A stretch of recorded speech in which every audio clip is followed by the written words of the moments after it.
Hello, hello, hello, hello, hello. Are we in this? Am I in this? Can you hear me? Let's check. Let's do a little checky poo. Just a quick checky. Nothing major.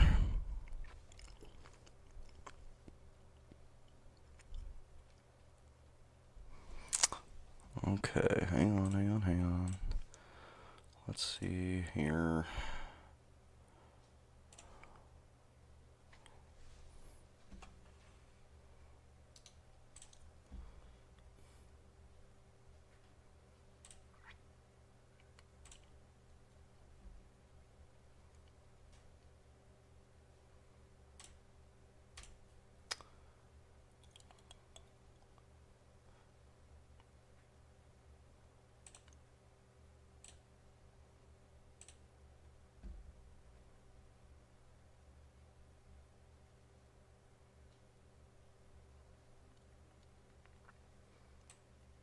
Okay. I think I'm live. I think it's working. Very good. What's the audio like if anybody's watching? Is it is it mono audio or is it can you hear me in both headphones? I guess that would be dual audio.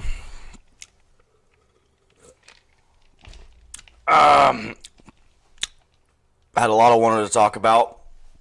I was going to talk about some Dungeons and Dragons stuff here. About the move, I guess, away from AI, when all we've been hearing for 3 years is about the move toward AI. But I guess they're backtracking on that. I guess they're flip-flopping on it, like they always do. They couldn't think of a name for the new 5th edition for however long, so now they're just calling it what everybody else had been calling it, which is 5.5, but they don't have the balls to call it 6th edition, so it's 5.5, and I don't necessarily have a problem with that, like they did 3.5, and they did an updated 2nd edition at some point, but it was just 2nd edition still. They didn't call anything else, but however, before we get into that, there's something that is gnawing at me, something that is quite a pressing matter, and I gotta bring him up. And I talked about him before a couple of years ago, but lately, his views, I think his views have gone up, which, congratulations to you, actual Jake, that your views have gone up. Not that they deserve to go up, because you're leading a camp of retards, like blind leading the blind type of thing. So, it is what it is. But I guess that's just how it goes. But yeah, I could not ignore this. This is absolutely bad. So we're gonna pull this up first. We're gonna get this right out of the way here. Let me see. Let me shrink me here so we can put Jakey Poo on the forefront. And I've got the chat up. I've got it in the left there. I don't know if it's working. I don't know, because I've never had the chat set up before. So, let me see. I'll add a comment. I'll comment on my own thing here. We'll get a thanks for watching, just a generic thing there, and I'm not seeing it on the chat. Now look, actual Jake, if you see this, man, you cut me some slack, okay? Look, I'm about to let you have it pretty hard, but you gotta cut me some slack for this YouTube stuff, okay? You gotta cut me some slack here, because I am a newbie. I am a little baby newbie at it. So that's a problem. So we're gonna go ahead, we're gonna get rid of this real quick, and we're gonna try to get that back going here. So give me a moment, give me a little moment here, and we'll get right back to you, Jakey. Let me see. Let me see here.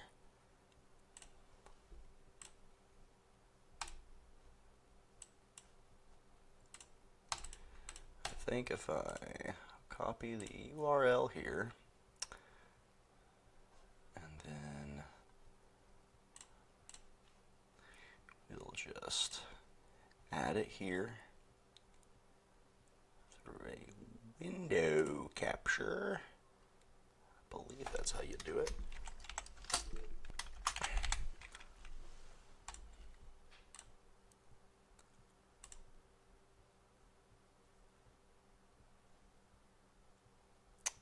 No. No. That's not how you do it.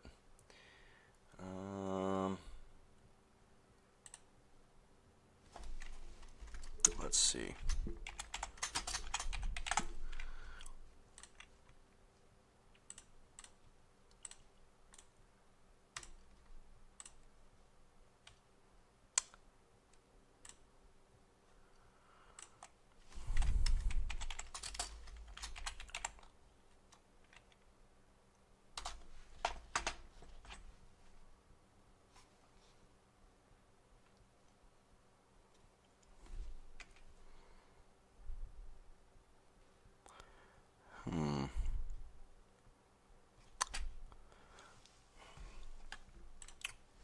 So we'll copy this little URL here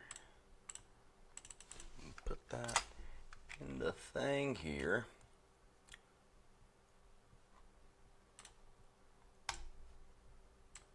Okay. Okay. Dope. So I think I got it here. Let me just trim this up some so we don't get all this muck in the way.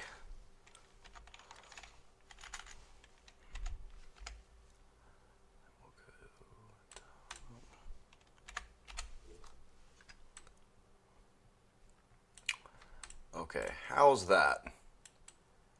How is that? Can everybody see that? Is that too in the way there? Let me make it smaller a little bit or something. Let me drag it over a little bit like that. Okay. You make me a little baby here in the bottom right. All right, Jake, buddy, I would love to debate you. If we could debate this Christianity thing that you hate so much, that would absolutely make my day, make my week, make my year. I would love to. And I said this a couple years ago, but I was ill prepared. You could have got me good on it, and I know that. I know that now. But now, buddy, I've got the tools. I'm equipped. I would obliterate you. It would be absolutely ridiculous. So if ever you get the gall to debate somebody with 95 subscribers, that would be great. I would love it. And I would smash you. I would beat your tubby ass bad in the debate. It'd be insane. But first, I got to show everybody why you are so horrendous. I got to show everybody why you're such a curmudgeon. Just a absolute bad person. And, you know, this little Michael Knowles video here that you did is not the most pressing matter. This is not what makes you a bad person. There's other things about you that make you a bad person. Other things that everybody already knows about you. The Hannah stuff, all that kind of stuff. Maybe I won't even get into that. I might not even get into that because that's just too, it might be too mean-spirited, really. It might be too mean-spirited. Real quick, I'm just going to check one last little thing. I'm going to hit a like and subscribe.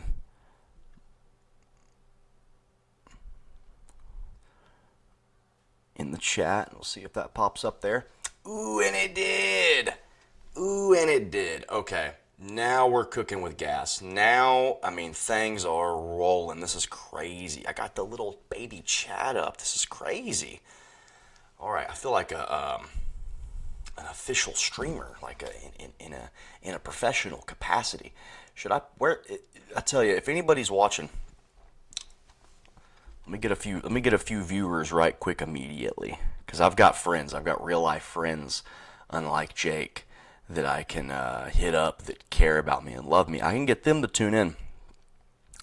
So let's go ahead and do that. Let's get them to tune in.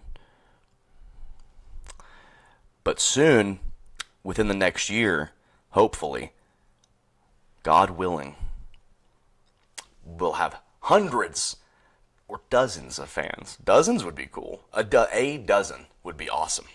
So my goal is a dozen within the next year. Or 100. You know what? We'll make it 100. Let's aim high. We'll go 100.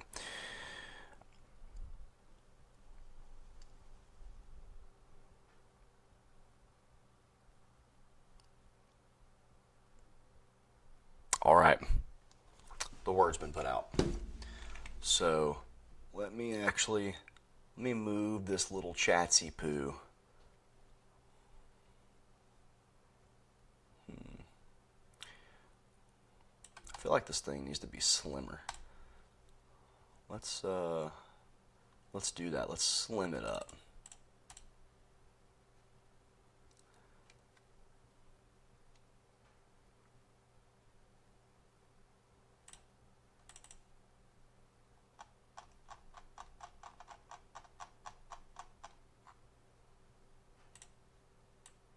All right. That's mo better. How does that look on the stream end, if anybody can see this? Also, I want to say sorry for not streaming last week. If anybody was waiting on the edge of their seat for that, I had something I had to do that I had failed to mention the week before. So let's see how this looks. Let's do some.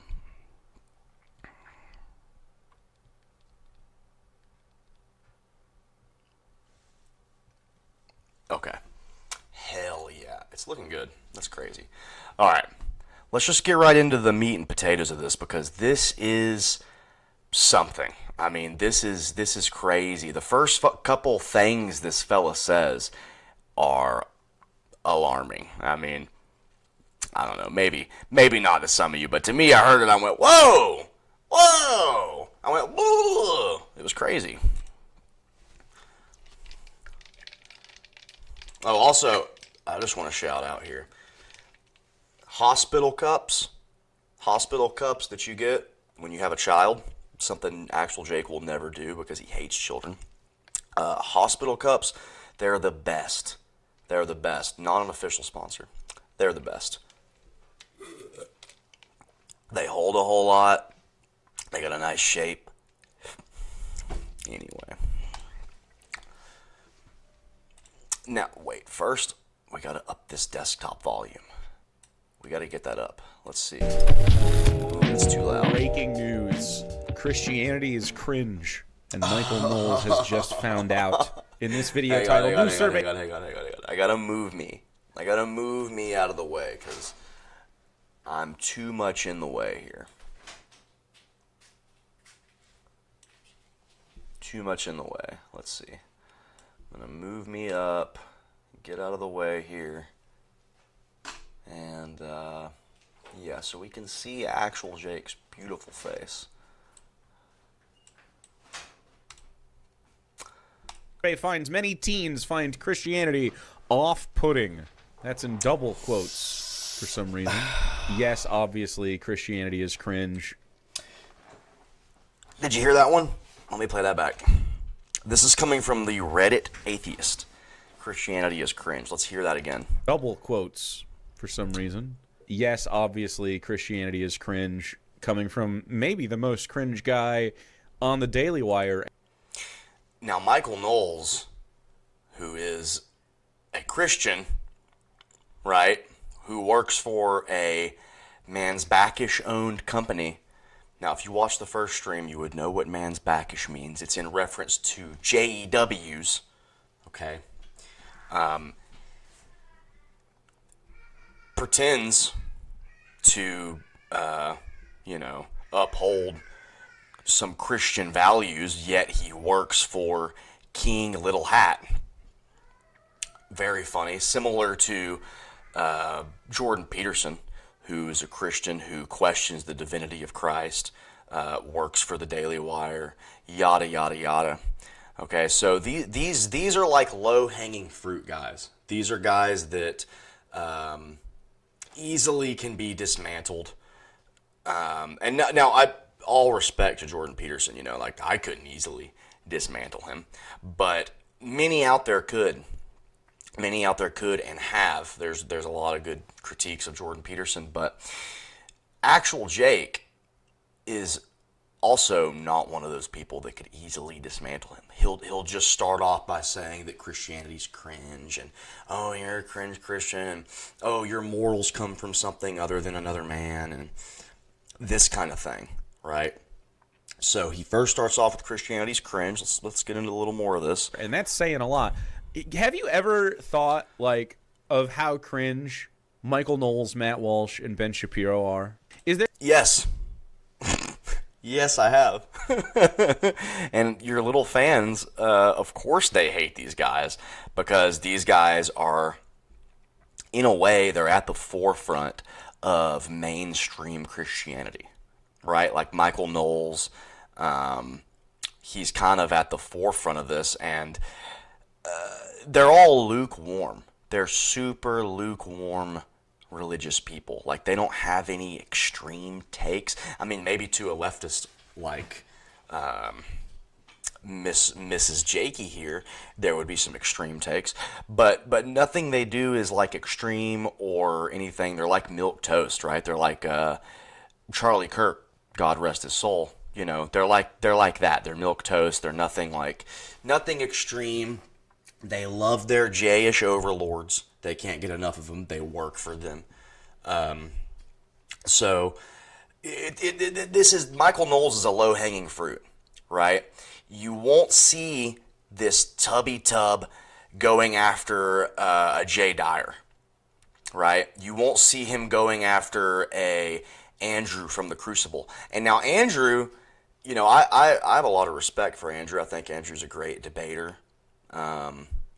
He's a good Christian, I would say. And, but he doesn't get too much into the theological end of stuff. He kind of just gets you on like,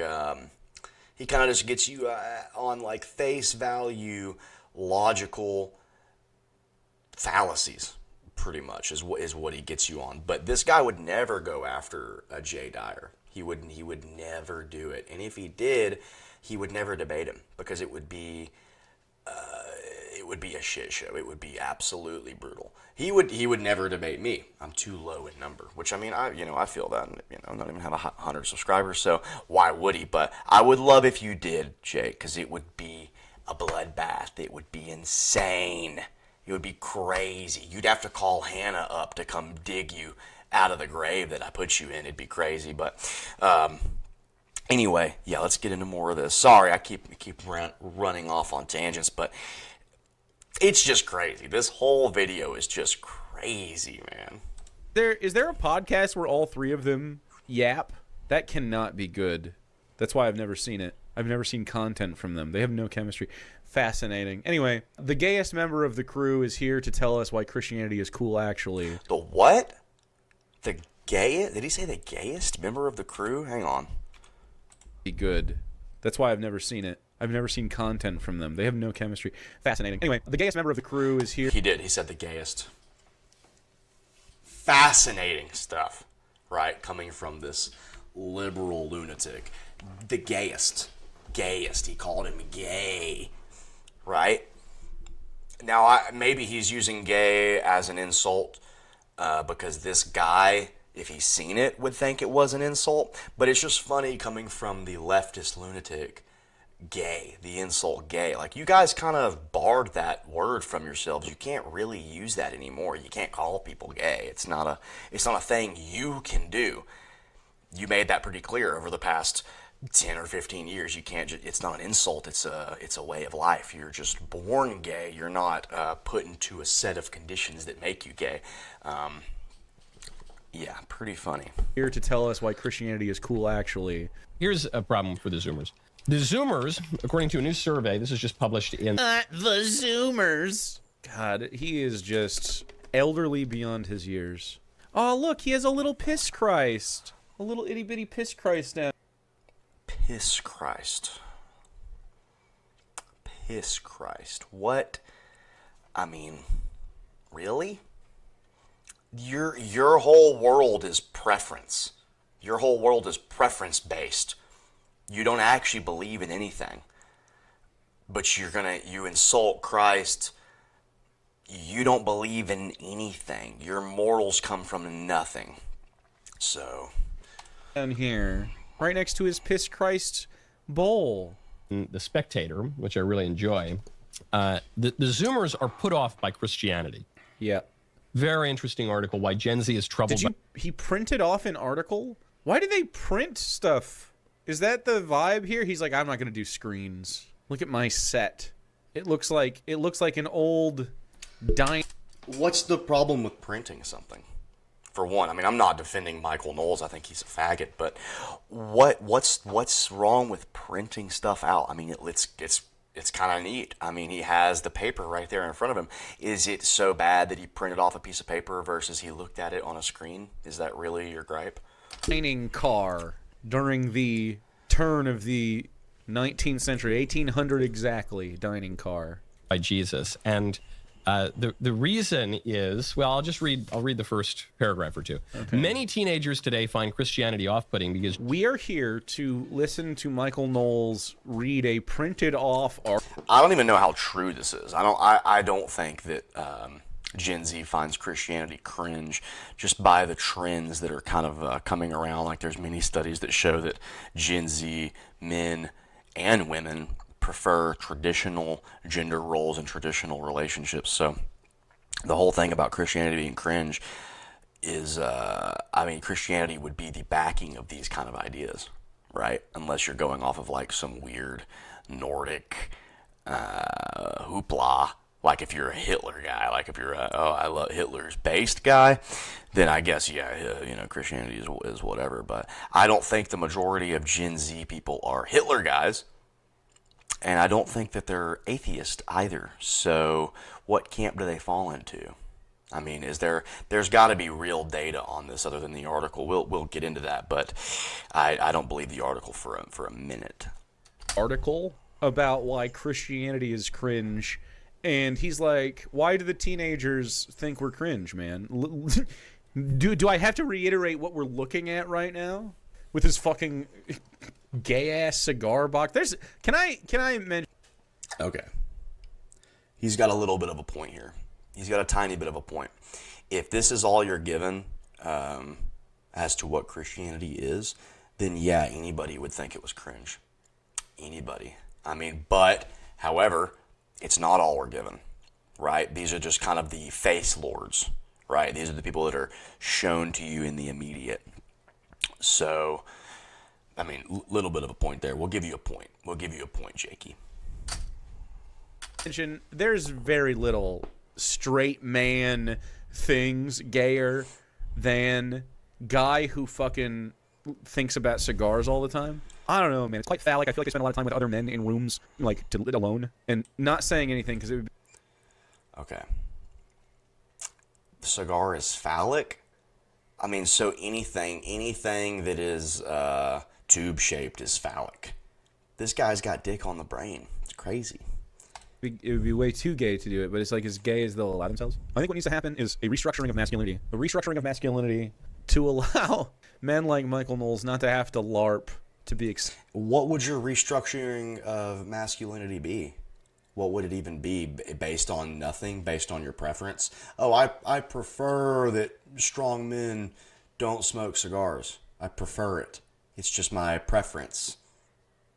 Well, what if the people that rule over you, what if it's their preference that they do?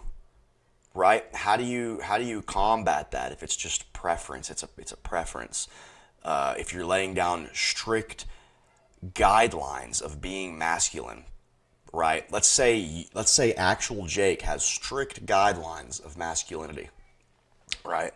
his strict guidelines say you can't think cigars are cool, right? Well, what if another guy comes out with a guideline of masculinity and he says, actually cigars are mandated. You actually, to be a strong masculine man, you actually have to smoke cigars. What then? How do you choose? How do you find out which one is better or worse, right? I don't know how you would do that in Jake's world where nothing matters, right? Say the guy that says cigars are cool is a Christian, right? And Jake is an atheist, okay? How do you decide who to appeal to? Who would be better to appeal to? How do you decide that? Or how do you decide that both of them are lunatics in the preference world, right? It's just your preference. I prefer actual Jake's masculinity to the other guy's masculinity because I don't like cigars. Then you're just left in preference la la land that doesn't, everything is just what feels good to me at the moment. But that's not to bring it down to such a lame level like that, but it is just crazy that his whole world is this. His whole world is, I think, cigars are bad, therefore they should be illegal. Right? Now, he didn't say that, but that's what it comes down to. That's what it comes down to, because in preference land, all goes. Anything goes. And it's just, preference land really is the ultimate might makes right argument, which is not true. It might just is, but it's just crazy. It's crazy. These people, these guys. And look at the guy. Look at this. Look at this guy, man. I mean, he has a pear-shaped head. Absolutely deplorable, but yeah, sorry, I got carried away there. Accepted into manhood. Jesus seems too fond of mansplaining. He appears to have a God complex, while the Almighty is alienating on account of being really violent and aggressive. Another point to actual Jake, though, I'll say, I don't even know how they let Michael Knowles talk about this kind of stuff. I would imagine it was a mandate at Daily Wire that you couldn't even bring up Jesus. I thought that would be a big no-no, but... Okay, now, I know what people are laughing at just in the first two sentences. True. So they don't like that he mansplains, and that he has a God complex. Well, this would probably make sense because he is both God and man, fully God and fully man. He's the God man. He is the God man. Oh, fighter of the man. Oh, champion of God. Oh. So that would make sense. No, I have to point out, he actually does not have a God complex because... Actually, let me tell you, teenagers, you're wrong here, because technically he doesn't have a God complex. Fucking Jesus Christ, dude. It's not a mystery why people find this off-putting whatsoever. Pretty sure this says leftist ears, but it just looks like tisters. They can't even virtue signal right. Like, he didn't... To somebody like actual Jake, also, they can't understand the divinity of Christ. They don't get it. They don't understand that Christ could be man 100% and be God 100% at the same time. He can't fathom that, so he's got to make fun of the God man. When people say that, he's got to troll it. Didn't rotate his cup. He's got his smelly little vanilla candle. This is divine simplicity. He has to light this because he's been smoking the cigars. In other words, God is not divisible into parts, so but is wholly simple. He's wholly integrated. So anyway, he's wholly simple and integrated. Oh, describe that, Michael. I can't. It's quite simple, but I cannot describe it with words. Yes. Michael Knowles might not be able to describe it with words, but many people can. I mean, I can. It's so easy. He's 100% God and he's 100% man. That's it. Right? But you can't, your little brain can't wrap around that. You can't understand that concept of the dualistic hypostasis that Jesus exists in, right? You can't get that. Of course. You see? Shut up. Great argument, Michael. Or I guess you could call it a triadic hypostasis, but either way. Is a God simplicity, maybe. In any case, yes, he is God. He is God. So if he were to have a God complex, I suppose that would be justified. And he is man. He is a man. So if he were to mansplain, that would make sense. They go on. These are the findings in the report Troubling Jesus, the third part of Youthscape's Translating God Project, based on a survey of British 14 to 17-year-olds. Drawing on 5 reading groups in which teenagers reacted to passages of Scripture traditionally understood as conveying good news. They even cherry picked to make them sound like they were sharing good news. Dude, you should give people a general reading of the Bible, maybe by me or someone like me. Maybe they should read Judges 19 or something. Oh my, okay. So maybe actual Jake should read the Bible so that you can hear how crazy it is and how hard to believe it is, right? Because actual Jake will be the ultimate interpreter of what these things mean. Right? Do you see the problem with Preference World? Is that he is the interpreter. So if he's the interpreter, it's whatever he thinks these things mean. Right? So, do you see the problem with that? There's an instant problem with that if it's just him interpreting it. He has no authority to interpret the Bible. Just like if I were to sit and read the Bible, I have no authority to interpret it. I can say what I think these things mean, right? But it's not up to me to interpret it. It's up to the church fathers, right? Who put together in not them exactly, but them through back in the day, the ones who put together the canon of the Bible, right? They interpret it, not me or you. But in his world, he's the interpreter.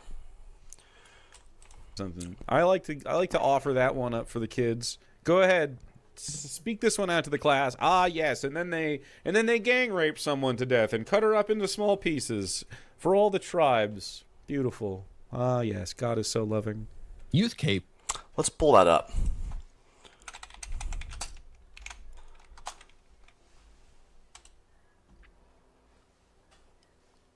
Let's see here. Let me move my little chat. Let me move it over.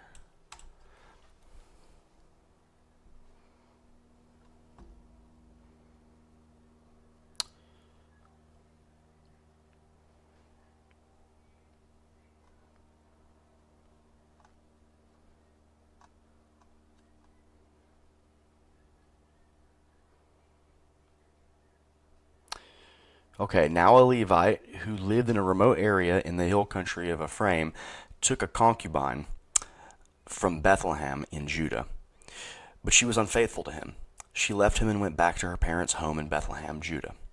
After she had been there for 4 months, her husband went to her to persuade her to return. He had with him his servant and 2 donkeys. She took him into her parents' home, and when her father saw him, he gladly welcomed him. His father-in-law, the woman's father, prevailed on him to stay. So he remained with him 3 days, eating and drinking and sleeping there.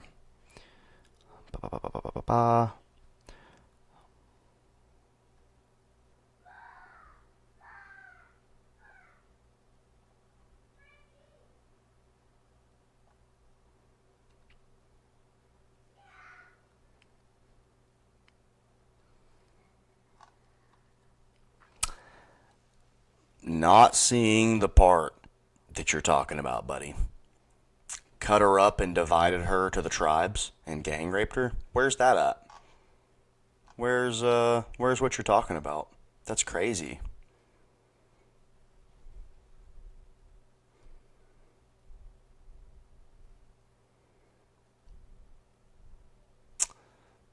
Okay, here we go. While they were enjoying themselves, some of the wicked men of the city surrounded the house. Pounding on the door, they shouted to the old man who owned the house, "Bring out the man who came to the house so we can have sex with him." The owner of the house went outside and said to them, "No, my friends, don't be so vile. Since this man is my guest, don't do this outrageous thing. Look, here is my virgin daughter and his concubine. I will bring them out to you now, and you can use them and do to them whatever you wish. But as for this man, don't do such an outrageous thing." But the men would not listen to him. So the man took his concubine and sent her outside to them, and they raped her and abused her throughout the night. And at dawn they let her go. Okay, I was wrong. Let me get here. Now the interpretation of this is what matters, right? So another point to actual Jake. This is here, but the interpretation that he has is completely wrong, right? So he thinks that this is like the Lord willing that this woman be raped, right? Did the Lord say that this is great, that this happened? Did the Lord say, oh, you guys go rape this woman, right? You gang rape her. Is that what the Lord willed? That's insane. That's ridiculous. But, you wouldn't understand that.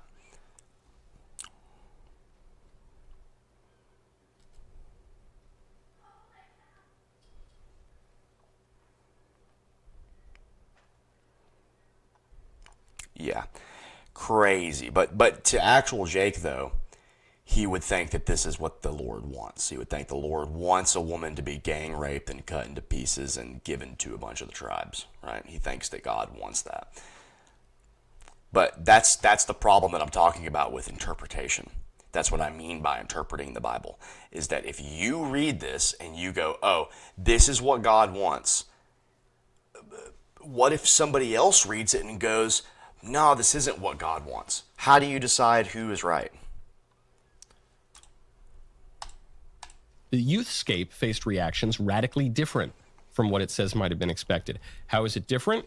Well, Jesus was not only seen as a condescending male chauvinist and God the Father as a bully, many youths discerned other issues in the readings. Yeah. One respondent found an unequal power dynamic at play in the scriptures. Yeah. Gee, you don't say. Gee, you don't say. He's laughing. I don't even realize I've been brainwashed to just accept any sort of hierarchy that's been placed over me by virtue of believing this Christian bullshit. Like, if you think that you should inherently, you are a sinful, disgusting, worthless loser without Jesus Christ, and you have to bend the knee and supplicate yourself to a grander being than yourself, you're definitely a cuck. I mean... Okay, all right, so you're a cuck if you submit to the Lord, right? But you're not a cuck if you submit to a random man, right? So a random man can just come along and he gives you the rules. He tells you what's what. He tells you what reality is. You can submit to him, right? But you can't submit to the Lord. Do you see the problem here? Do you see how that is ridiculous? Yeah, I can... somebody could, they could make a rule up, like the golden rule, do unto others as you want done to yourself, right?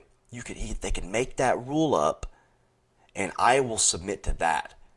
But that is their preference. They prefer not to be beaten and raped and torn to pieces. They prefer it, right? But what if somebody else writes a book and says, no, this is actually the way we should beat and rape and torture? How do you decide what's right and what's wrong? It's just your preference. You just prefer not to be, right? I mean, it just is. You're going to cuck for men that say that they are divinely placed over you or otherwise that society says is higher than you. And you will laugh and giggle with glee as you gargle the balls of men who are literally just claiming to be your betters. Like the atheists do? I mean, what? It's the same amount of dogma that you idiots believe in. The exact same. It's the exact same amount.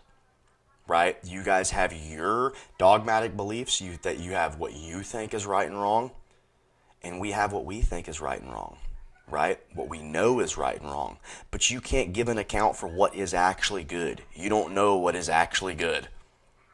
You just have preference. I prefer not to be shot in the face. I prefer it. For reasons that do not exist. They're just like, and you appeal to like modern psychology and these kind of things. How do you do that? How does that work? You just so like if like Sigmund Freud or somebody like this, if Carl Jung made some kind of judgment about the psychology of people, you'll appeal to that. Right? You'll appeal to a literal CIA operative. You'll appeal to them, but you won't appeal to the Lord because you think it's people that represent His Word are divinely placed men that we cuckold to. Can you explain can you get out of that? Can you explain your way out of that? And it just comes down to your preference. I prefer that rape doesn't happen. I prefer that murder doesn't happen. Oh, God said I was. And you go, oh, that sounds right, sir. There's no reason. Some man said I was. That sounds right, sir. Some other random man. Right? Your own preference. Right? no reason to do that. Gum gargling. Ugh. It's just hypocritical, dude. How come he gets to slurp all the balls, but, nobody that actually wants to slurp balls gets to fucking do it without incredible amounts of homophobia, Incredible amounts of... Oh, my God, man.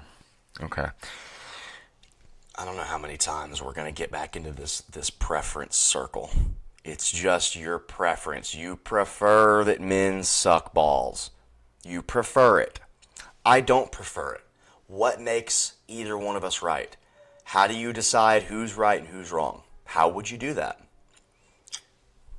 Amounts of fucking, political... Let's skip a little bit ahead. I can't do 35 minutes of this. This is crazy. Wide. It's like if you're only listening to this, I'm holding my hands an inch apart, and then the chasm between Gen X, maybe a little more, roughly the same. Chasm between the millennials, it's a little more, but it's kind of the Obama generation, right? Why they keep saying Obama generation? Oh, yeah. Millennials barely were able to vote for Obama. They voted for Obama the second time, essentially, and we're excited. You'd have to come from like a preppy situation, but I think all those people have been radicalized at this point, even. Frankly, I don't really know any Obama people. He was better than Romney, for sure. I didn't want... That guy was passes all of the fucking purity tests. You see a spike in especially Catholicism, especially among thoughtful Zoomers. Thoughtful Zoomers. Idiots.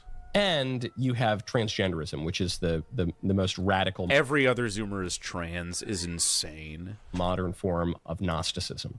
It's not Gnosticism whatsoever. Not even... It's not Gnosticism necessarily. It's something else, but...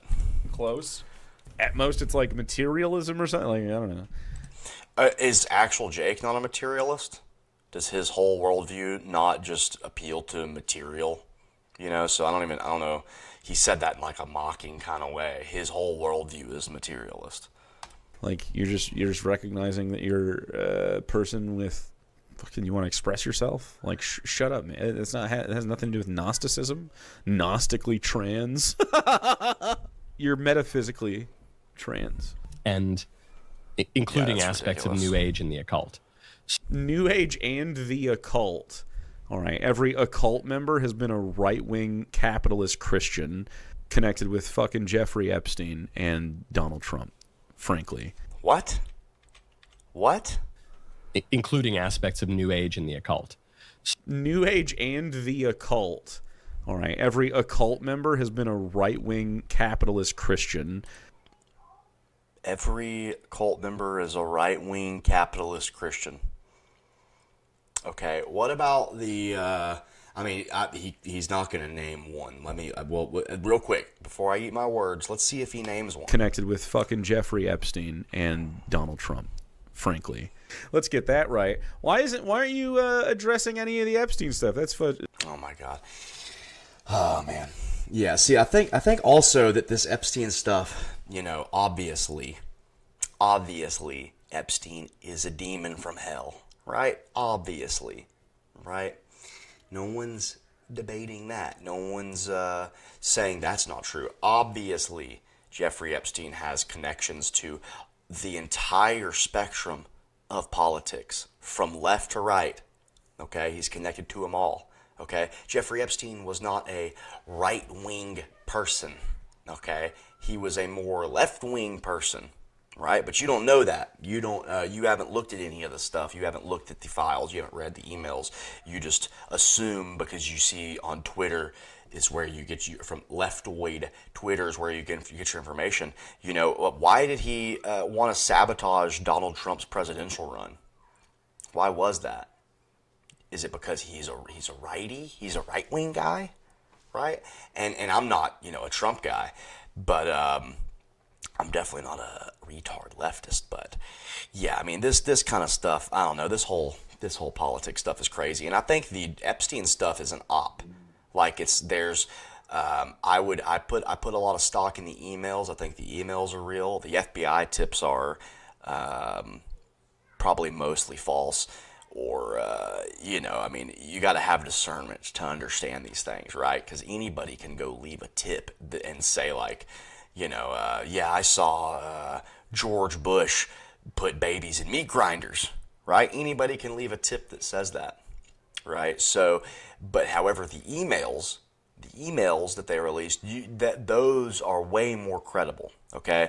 But if you don't have discernment, which is given to you by the Lord, right, who Jake doesn't believe in and hates. If you don't have discernment, everything just melds. An FBI tip is the same thing as an email connected to their email address, right? But that's why I think that this Epstein stuff is kind of an op, because they just they go, oh hey, here's 6 gazillion files, and you, the public, interpret them. You interpret them, right? The dumbass public. The dumbest people, these pear-shaped retards. Oh, you interpret it. Here, you take all this information and put it into an AI bot and see what the AI bot says, right? And then get your opinion from that.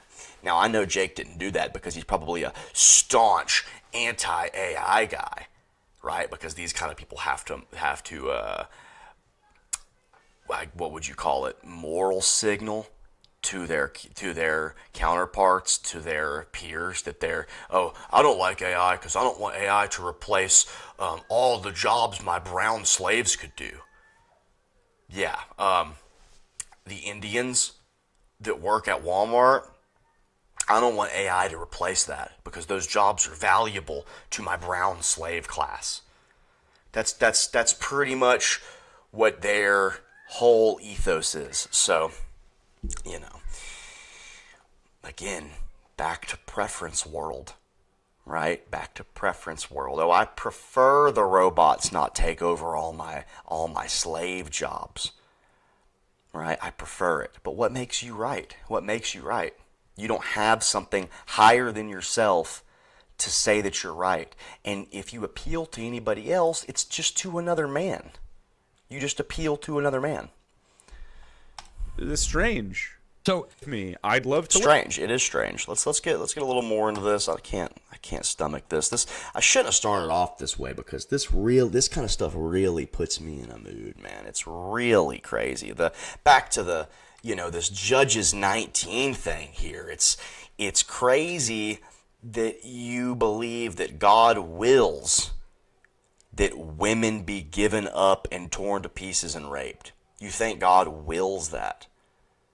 Right? You believe that this is God's will because to you, your interpretation of Christianity is that Christians think that the Bible fell from the sky. So if it fell from the sky, this is all things that God supports. That's what you think, right? But yeah, this kind of stuff, oh man, it really grinds my gears. The populists have been radicalized by the Nazism and the fucking fascism that we're hurtling towards. And we're hurtling towards Nazism and fascism. I should have started it off with that because that would have been on a lighter note. I mean, that's insane. We're hurtling towards Nazism and fascism. To think that Trump is a fascist or a Nazi is a bridge too far, buddy. It's a bridge too far. I wish he was a fascist. I wish he was, but he's not and he won't be. Right? And I understand your gripe with the materialists' view on the Nazi end. Right? I understand that because you could not be a Christian and be a Nazi. It's just not. The two don't go together. Right? So you are like some weird Nordic woo-woo mysticism thing, created by Madame Blavatsky kind of thing. So, I mean, that's a genuine gripe. But coming from you, why is a Nazi wrong? What's wrong about a Nazi? Oh, I prefer that they don't round up ethnic groups and put them into camps. I prefer that. I prefer it. Well, what if somebody else prefers that they do? Right? Do you see the conundrum that you're in? Right? And then how do you stop them from doing that? How do you stop a group of Nazis from putting people into camps, right? What do? Do you use force? You use force, right? So force is the ultimate thing to you. Might is right is your answer, right? Because what gives you the power to use force? What gives you the moral grandstand to use force? You're in a moral quandary. Truly. You have to appeal to another man. That's what your belief is appealing to another a man whose preference matches your preference. I prefer that Nazis not overrun my town. I prefer it. Well, they prefer that they do, so they're going to use force to do that, right? What makes them right and what makes you wrong? What makes you right and what makes them wrong? Preference. My preference is nicer than yours.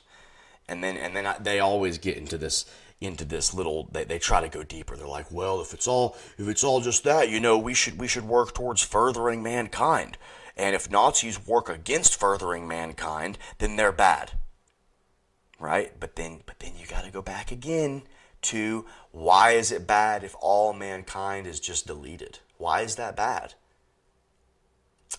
I'm sure your view is I'm sure you're like probably an anti-natalist. I wouldn't be surprised at all if you were an anti-natalist. So at the end of your worldview, man should just disappear off the earth anyway. What's the problem if Nazis do it? What's the problem if Nazis, actually take over and just nuke the whole world? What's the problem with that?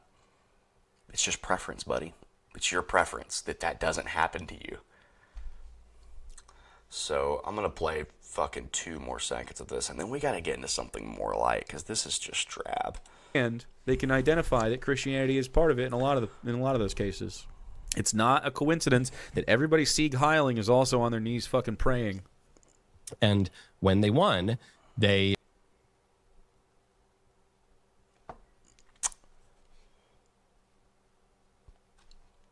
If you're a retard, sure. ransacked the churches. They destroyed altars and statues. They erected a statue to the goddess Reason in Notre Dame de Paris.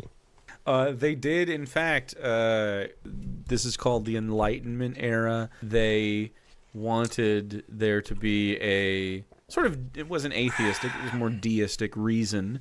An age of reason.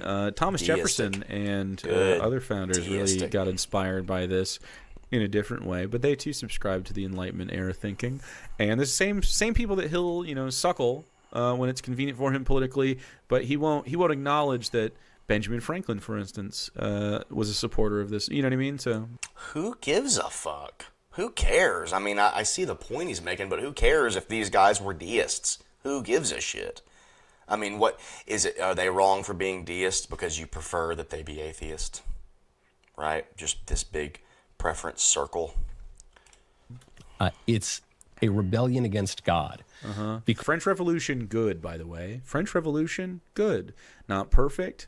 French Revolution, good. It's good. It was good that happened. That this completely manufactured, not real revolution happened. This complete propped up, funded by the banks revolution happened. That's good. That's good. That's awesome. The false dichotomies that were created and the lines that were pushed and the funding from the banks, the little hat banks, right? That's good, and that's genuine and real. But that's the thing, is that this guy lives in post-Enlightenment world where his version of history is what they teach in school, right? His version of history is just that, these things are organic. There's nothing organic about the French Revolution, right? Nothing, okay? And if this guy knew anything, he wouldn't be saying this, because he just kind of fucked himself up real bad there. French Revolution, good. Not perfect, but good. Oh, the manufactured revolution. Okay, that's awesome. By the way, all revolutions in the modern era are manufactured. None of them are real. They're funded by the banks to cause chaos and sow destruction, and that so the new regimen can step in, right? The new crop of leaders that they want to appoint, that so they can step in. Right? Show me one revolution that was not majorly funded by outside forces to cause the next steps of what happened? Show me one. Flawed, ultimately, the people that were like Robespierre, not the political thinkers they needed ultimately, but a good... What would the good political thinkers be? People that like their preferences more align with yours? Is that what it is? thing. Would French Revolution again? Because leftism endeavors to... It would do it again. They would empower criminals to run the streets and be the violent control arm of your ideas. That's what actual Jake supports. He just said it.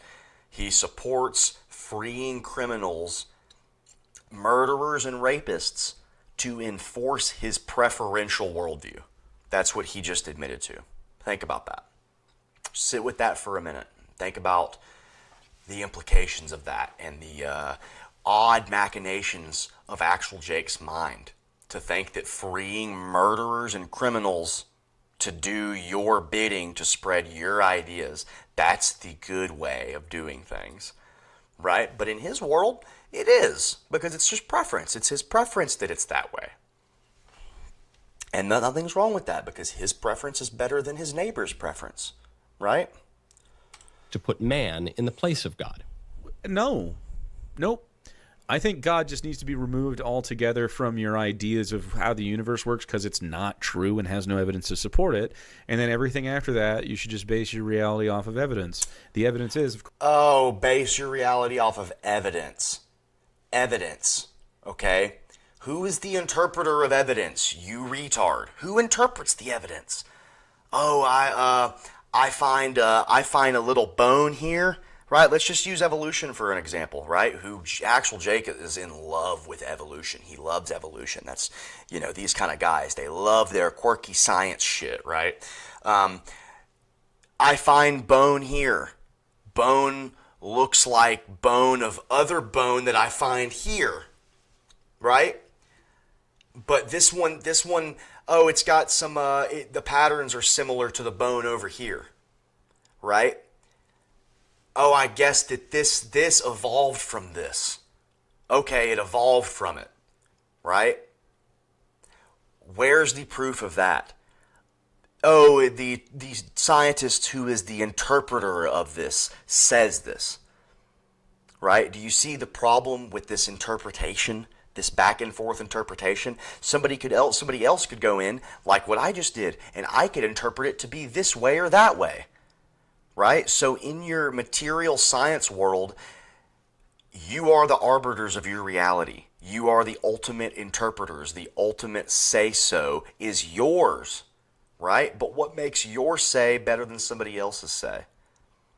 Because you have a degree or something, right? You prefer what an expert says to what a non-expert says, right? You just prefer it. This is the preference world, the preference hell that we live in, the ultimate atheist Marxist logic. It just comes down to preference. I prefer not to be oppressed. I prefer it. What makes that right? What makes you right? Evidence-based. Oh, we should have evidence. Okay, well, Jake, the evidence shows that humans are destroying the planet, so we should just get rid of everybody, right? Well, you can't do that because the evidence shows that people don't like when you try to kill them. Okay, well then you're just back to they prefer it versus somebody prefers to kill you. Why does the person that prefers to kill you? Why are they wrong, Jake? Can you tell me why they're wrong? But you just said a second ago that you prefer the French Revolution. You prefer emboldening and weaponizing criminals to do your bidding. You prefer that. So this guy is in a complete hypocrisy. He's in complete hypocrisy. It's his preference versus yours. We live in godless world where the experts decide everything. Yeah, that's technocracy, right? That's the technocracy, where experts are the ultimate arbiters of truth, okay? You hate the technocracy. You can't stand it. You hate Elon Musk. You hate your tech overlords, right? And this is not a defense of these people. These people are vile and evil, and a lot of them wear little hats, I'll just say that. But regardless, you hate those guys. but yet your own worldview is the worldview of a technocrat. But you don't understand that. You can't wrap your head around that. You don't know that you live in hypocrisy. So I'll end his segment on that, because that is, I mean, that's truly he is in a completely hypocritical world. He, in his mind, he holds many things that conflict with each other, but he doesn't know that. He can't logically work his way out of that, because it's his preference. I prefer this to happen at this time versus this happening at that time. Right? French Revolution, good. Criminals killing and raping and burning, good. Nazis, bad because they put Jews in camps and killed and raped, right? What? So one is better than the other because you just prefer it, right? Do you see the problem here? So yeah, let's go over to something more light. Now I was thinking about covering some D&D stuff here, but you know, I don't know. I've got a bunch of books laid out. Like I got this here, this Spelljammer 5th edition collection that severely underperformed. Absolutely underperformed. It was so bad. You know, I guess I could. Let me stretch me out here. I'm gonna stretch me out. Hang on, I'm stretching me out. Wait a minute. What's the chat talking? What's the chat talking about? Hang on. Is the chat mad at me yet? The few viewers that I have, are they mad? I hope not.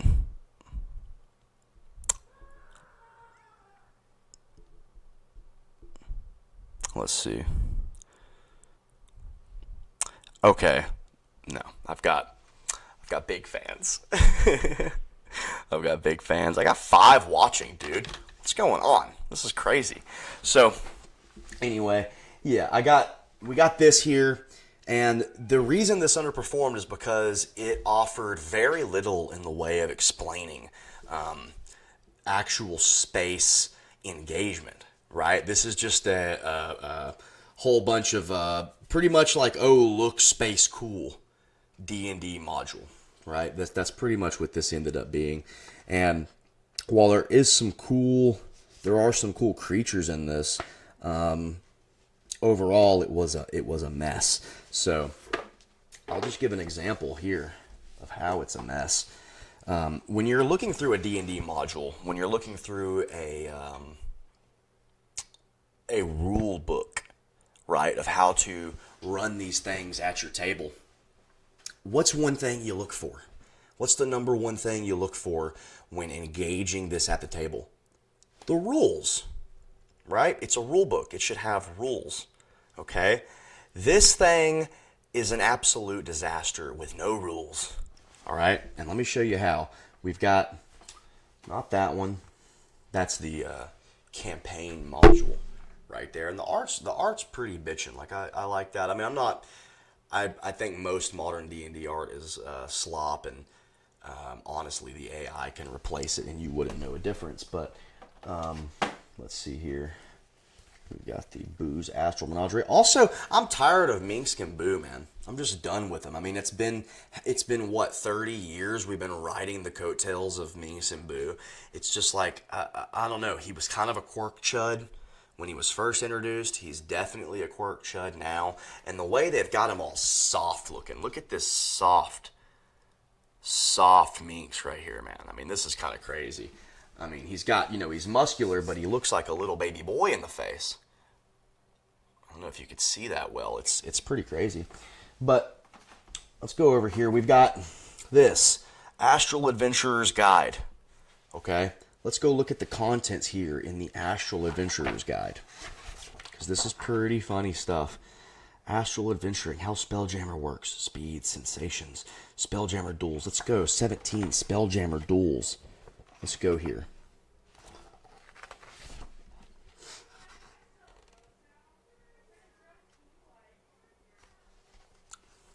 So, Spelljammer duels, right? I'll read this out to you real quick.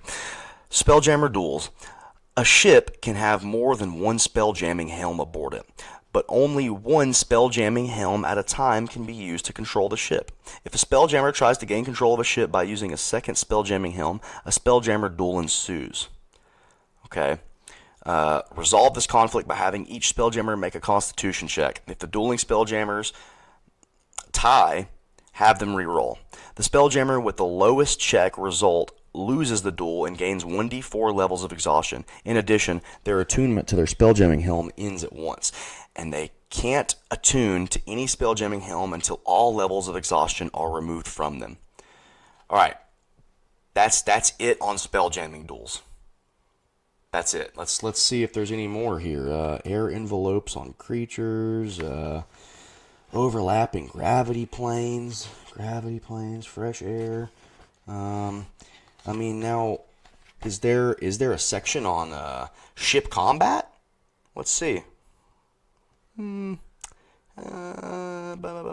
Spells, magic, sidebar, cost of a spell jamming helm, getting your bearings, past and present, life on the rock, a bunch of descriptions of ships, and yeah. See for yourself. Is that? Yep. Check that out. That's the table of contents. I don't know how well you can see that here.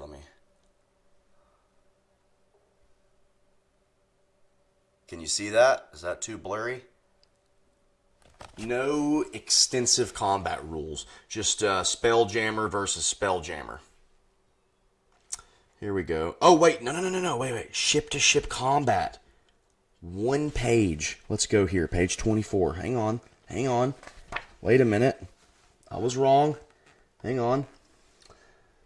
Ship-to-ship combat. The following rules are designed to make ship-to-ship combat simple yet exciting. Starting distance. At the start of an engagement, the DM decides how far a ship is from its enemies. 3 possibilities are provided in the starting and counter distance table. The shorter the distance, the less time crews have to load weapons and make other preparations.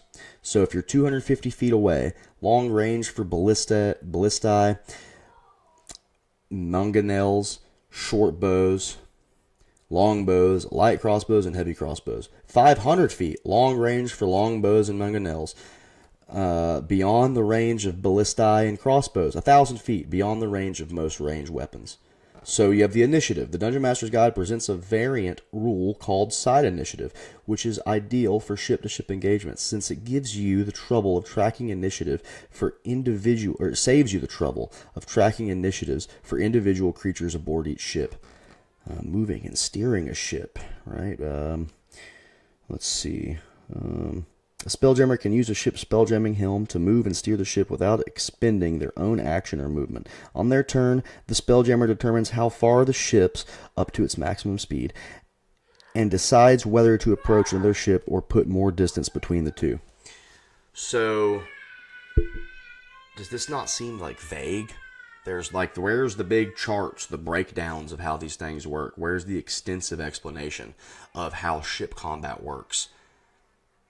Right? Now, if you ever looked at the old Spelljammer setting, it's pretty extensive. Let me pull that up for you so we can compare in real time here, because it's kind of shocking, right? Let's see. How do I show you guys this? Wait, what's that chat say? Turn on GIFs. Okay, hold up. Let me see. How do I turn that on? Let me go check.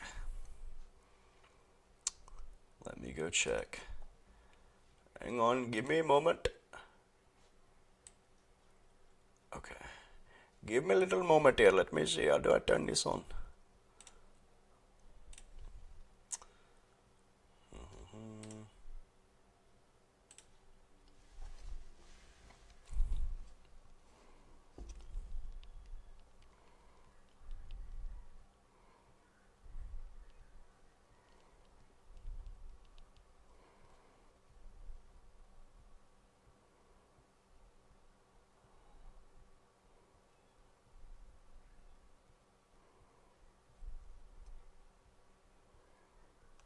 Okay, so it's something about turning on virtual items module. How do I...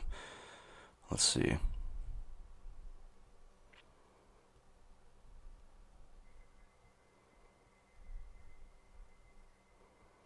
The virtual items module is available to eligible creators in the YouTube Partner Program. I think I'm eligible.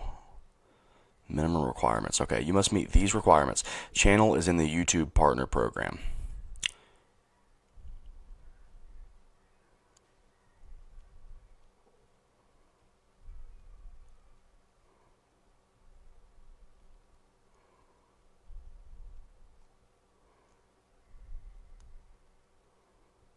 Okay, so we're gonna get to GIFs eventually because the first requirement is 1,000 subscribers. So we're gonna work for 1,000 subscribers.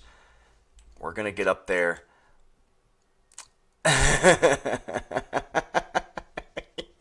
You idiots, sell mucus.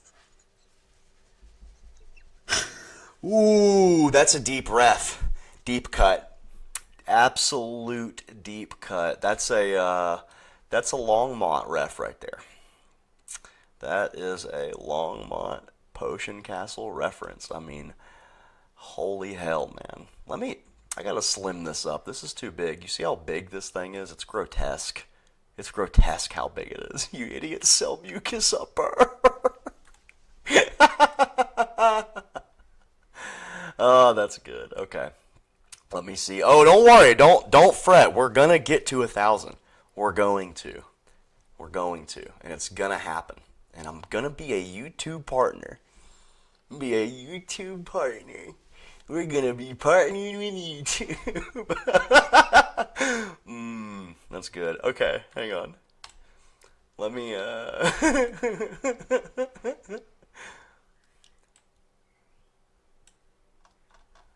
Let's see if we can slim this up here. Slim it up. Alright. That's pretty slim right there. Now I wonder if I could turn off like the uniform sizing, because when I size it, it won't let me squeeze it down. It just moves the whole thing. So I want to make it slimmer. So how would I do that? I mean, I know how to crop it, but open source, save, scale filtering. Wait, what is that? Oh, never mind.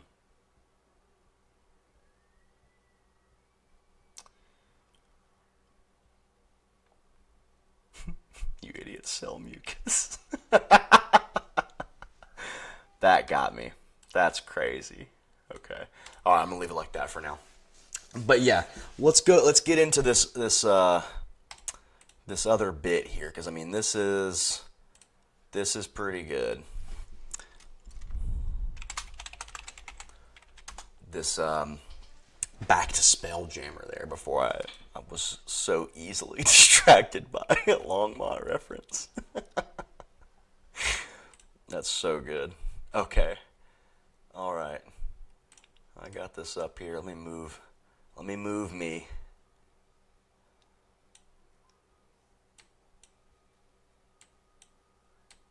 All right.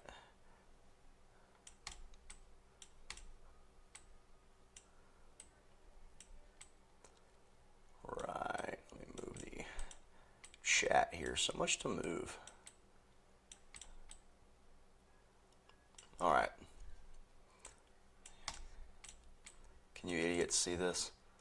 I'm just kidding. Joke. It's a joke. It's a jokey joke.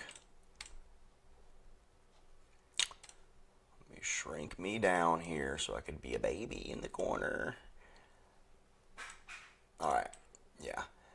So, just off rip, okay? Immediately off rip, you can see, let's scroll up here. We have Chapter 3, okay, we're looking for Chapter 4. Chapter 4, Movement and Combat, okay? We've got 1, 2, 3, 4, 5, 6, 7, 8, 9, 10, 11, 12, 13, 14, 15, 16, 17, 18, 19, 20, 21. Okay, 20 pages on movement and combat. Okay? Can you instantly see the difference? Okay? Let me show you again.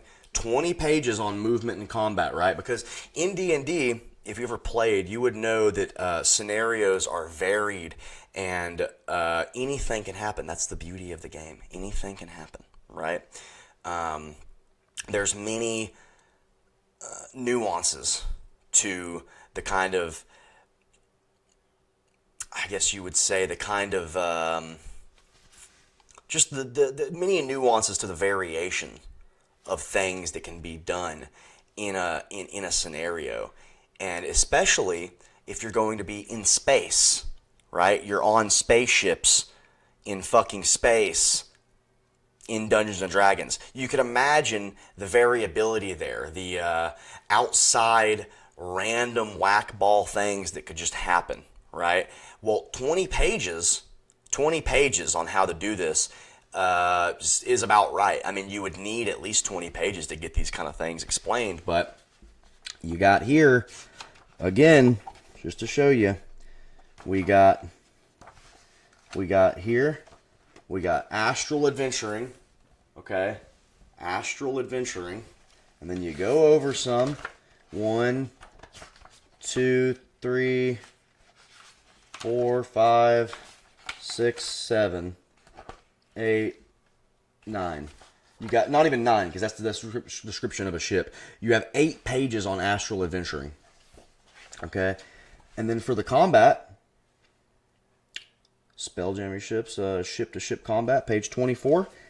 Right? Page 24 here. You got, okay. Again, you got 1.5 fucking page on ship combat. Okay, and now this is no new gripe with this, right? When this came out, that was one of the biggest complaints in any forums that you would go see or any videos on YouTube, is that they were very vague, right? Very vague. So, you know, in this, let's just read a little example of this, because I mean, this is crazy. It's like these guys, these masterminds, these men, right? These men that made this. Not a bunch of freaks, not a bunch of BPD, SSRI taking women. These men that sat down with each other and went over the nuance and variation of what could and would happen in such a case that you're in space fighting other spaceships. They put 20 pages to this, okay? Because they care about you. They care about the fan that consumes this stuff. These people don't care about you. They actually hate you. They actually despise you, and they've said it multiple times. I mean, go look at any of the top Dungeons and Dragons creators. They're pretty vocal on X. They're extremely vocal. They actually hate you. They don't like you. They don't want you playing their game. And they forget that their game came from men better than them. Men better than them at doing the thing they're trying to do, right? I mean, if you go look at the 50th anniversary book of D&D that came out like, I think about 2 years ago now, there's a whole foreword explaining to the reader that, you know, while you may like D&D, it has a troubled history because it was a bunch of upper middle class white men creating the context that you're playing. They created the thing you're playing, and that's controversial because they didn't consider that their hobby and their creation, their baby, right, would be co-opted and taken over and absolutely radicalized by a group of, we don't even need to say what they are. You know what they are. We know what they are. They couldn't have anticipated this. They did not know that the propaganda would get to the level that it's at now. But I mean, while they were smart men, not every man is reading 100-year-old books telling you that this is going to happen, right? Not every man is reading the Pursuit of Happiness by Bertrand Russell, right? The modern creators, or the creators rather, of the modern thought, these old head philosophers, right?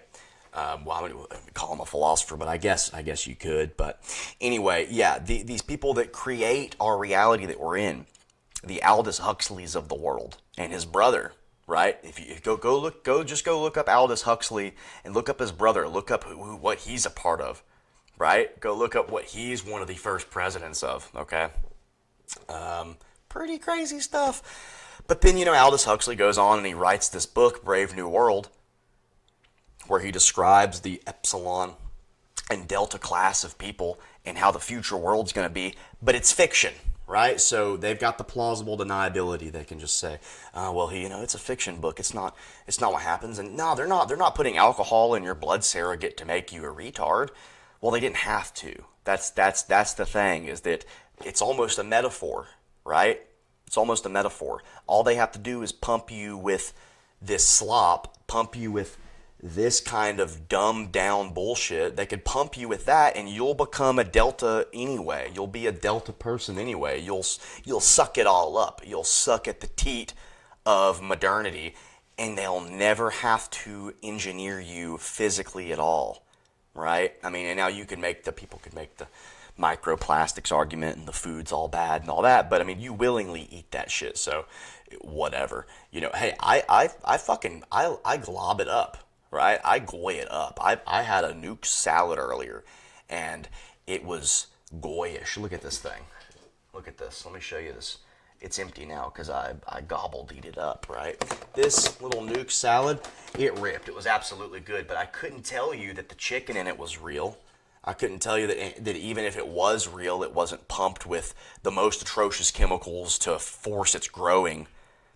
Right, I couldn't prove that to you that it wasn't, so you could just assume that it was, and I know that it was. So, whatever, we cause our own demise to an extent. But yeah, it's just crazy that there would be a foreword in a book acknowledging the extensive and beautiful history of something like Dungeons and Dragons that would explain to you that its origins are troubled because the books used male gendered pronouns in everything they talk about, right? And they do, let's see, I've got the where's it at? I've set it here somewhere. Aha, there it is, right under the very shitty 5th edition Player's Handbook. We have the 2nd edition Player's Handbook, right? And you get into this, and everything is male pronouns, okay? Everything is.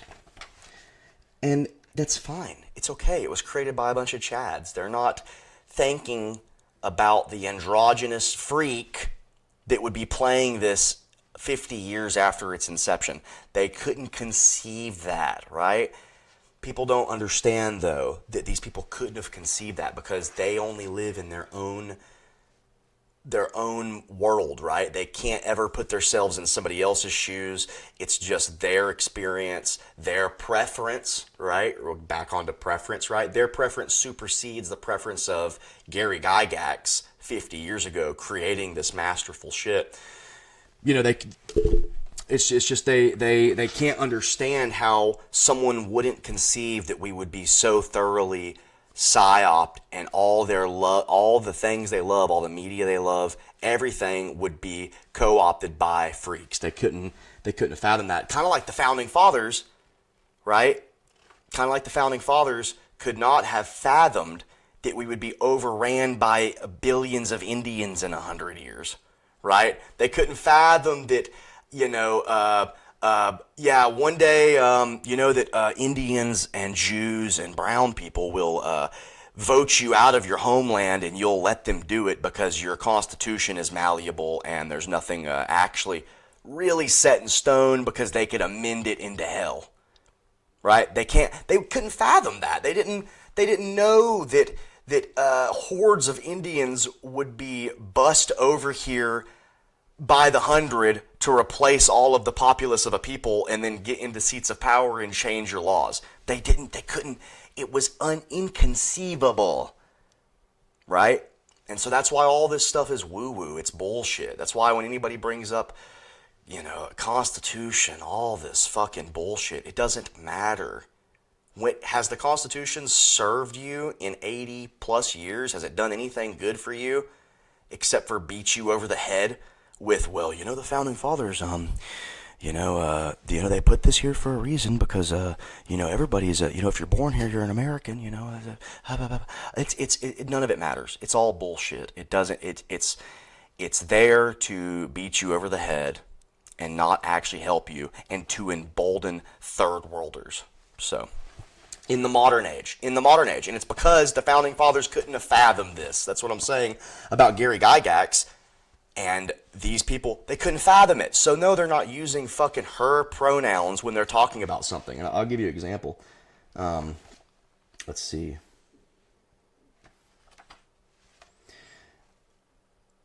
So this, talking about changing campaign styles.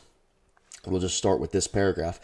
With this, he rises in level. In addition, his lord is pleased and grants Varak steward of several villages, with sheriffs under his command. His, right? It's all his. It's he. Okay? And that book, that 50-year anniversary book, explains to you why that's fucked up and bad.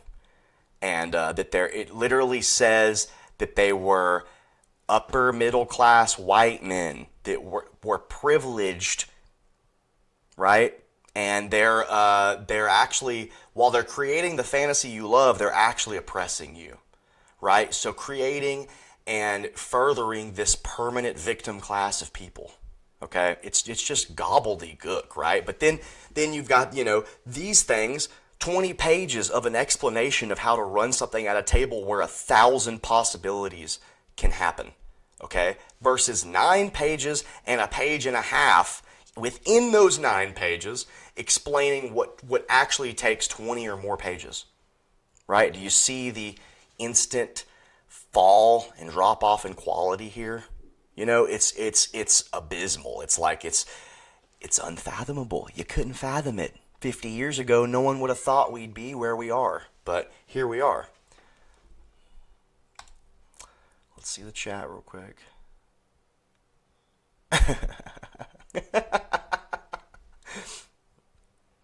Hey, Bo, keep up with the LPC, because that's fucking cracking me up.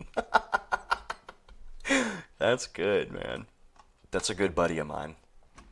And he is a dear friend. Let's go on here. Let's go on. Can I zoom this in some? Where's the zoom? How do I zoomy this up? There we go. There we go. Okay, look at this fucking shit, man. Look at this. Look at this. I mean, this is crazy. Look at this chart, right? See this? See this big scary word, THACO? It's to hit armor class 0, right? And I'm not shitting on modern D&D players. I started out playing 5th edition. I didn't know what the fuck THACO was. It took me, a few days to understand how it works. So I'm not shitting on the average consumer of this thing. I'm shitting on the people that put this garbage out. This is garbage, right? This modern shit is garbage. This is pure and good. This is garbage, right? But I guess, in the world of preference, that's good and this is bad, right? Whatever.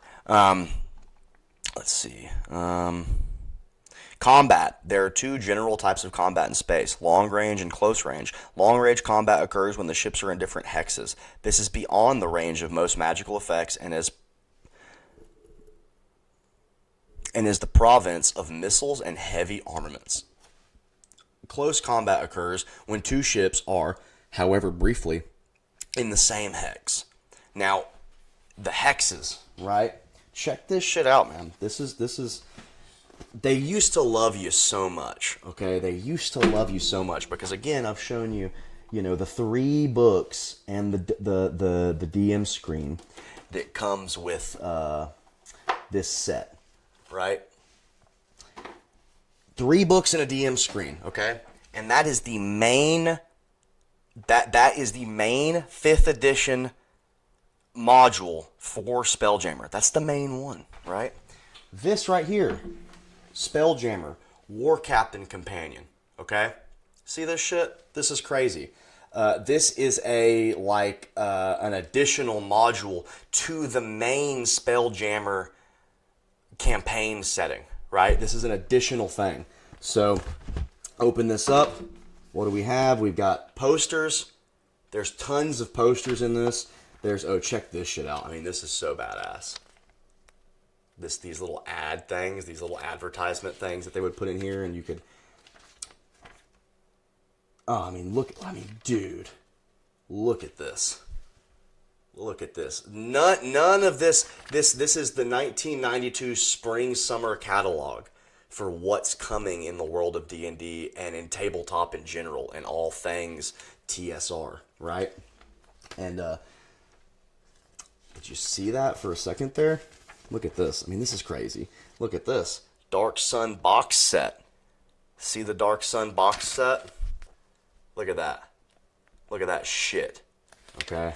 That's crazy. That's crazy, crazy, crazy. I actually have it right here. Check it out. Let me get this stuff out of the way here. Get all this bullshit. This astral guide that tells you nothing. And this very tiny little booze astral menagerie. Right? All goy. This is goy nip. Right? You guys know the term everybody's throwing around lately. The goy nip, the Zog. This is the Zog. This is Zog right here. Right? Remember in American History X 30 years ago, that word Zog got thrown around and people would just assume you're a white supremacist racist if you had said Zog, right? Now everybody says it. It's just crazy how things take 20, 30, 40, 80 years to understand fully. But yeah, check this out. Bada bing, in the flesh. Ah, look at that. Look at that shit. Look at that fucking shit. Crazy. Crazy, crazy, crazy. They really cared about you back in the day, man. They really cared. Let's see. So when it says hexes, right? There's 2 of these maps that come with this, I mean, what would you even call it? This is, like I said, this is not the main box set of Spelljammer. This is an additional box set to that. Right? This is the War Captain's Companion. Okay, so this isn't even what, most people playing Spelljammer, they probably just had the box set, right? They didn't have this additional thing. So this is just another small little thing that you could get with this, right? And it comes with these. See this? Hex map. Space hex map. Look at that shit. Crazy, right? Crazy. So if a ship is a hex over from you, that's your long range combat. If they're within the same hex as you, that's your short range combat, right? But with this bullshit, there's no hexes. It's just flip-de-doo. Nothing is set in stone. There's no actual canon to any of this. It's just whatever you feel like doing. Which at the end of the day, that is what D&D is, right? You make your own stories and you do what you want to do, okay? But if you don't operate within a strict setting of rules that keep you grounded to something, then your players and you can veer off into the land of obscurity and confusion. If you have something to fall back on that is actually strict or rules-based, and there's charts to explain what happens when these things happen, you're not getting in 20-minute arguments at the table about, well, I just don't think that this should be this way, and well, I feel like that that thing shouldn't have hit us because we're so and so far away. No, buddy, you got the rules here. The rules are here for you that you could appeal to. If you don't have this, you're arguing with players about what they think should have happened.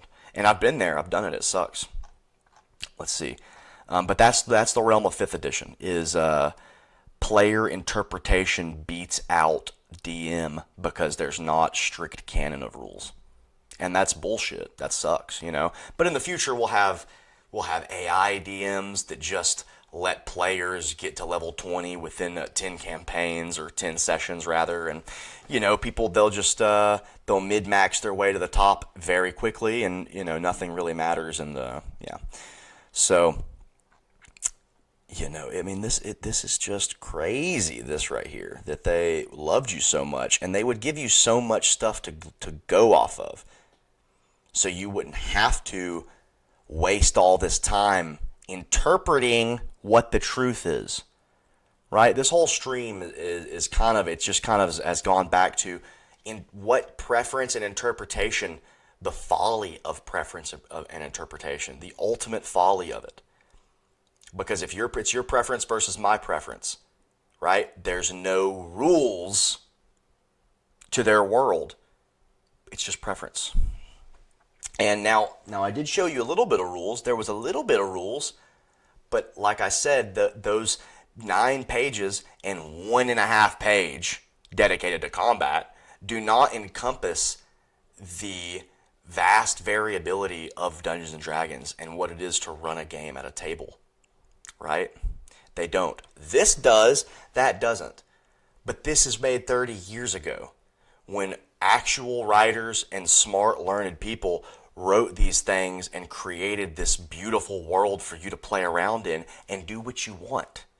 Okay? You could do what you want, right? There's rules and there's consequences, though, to doing what you want.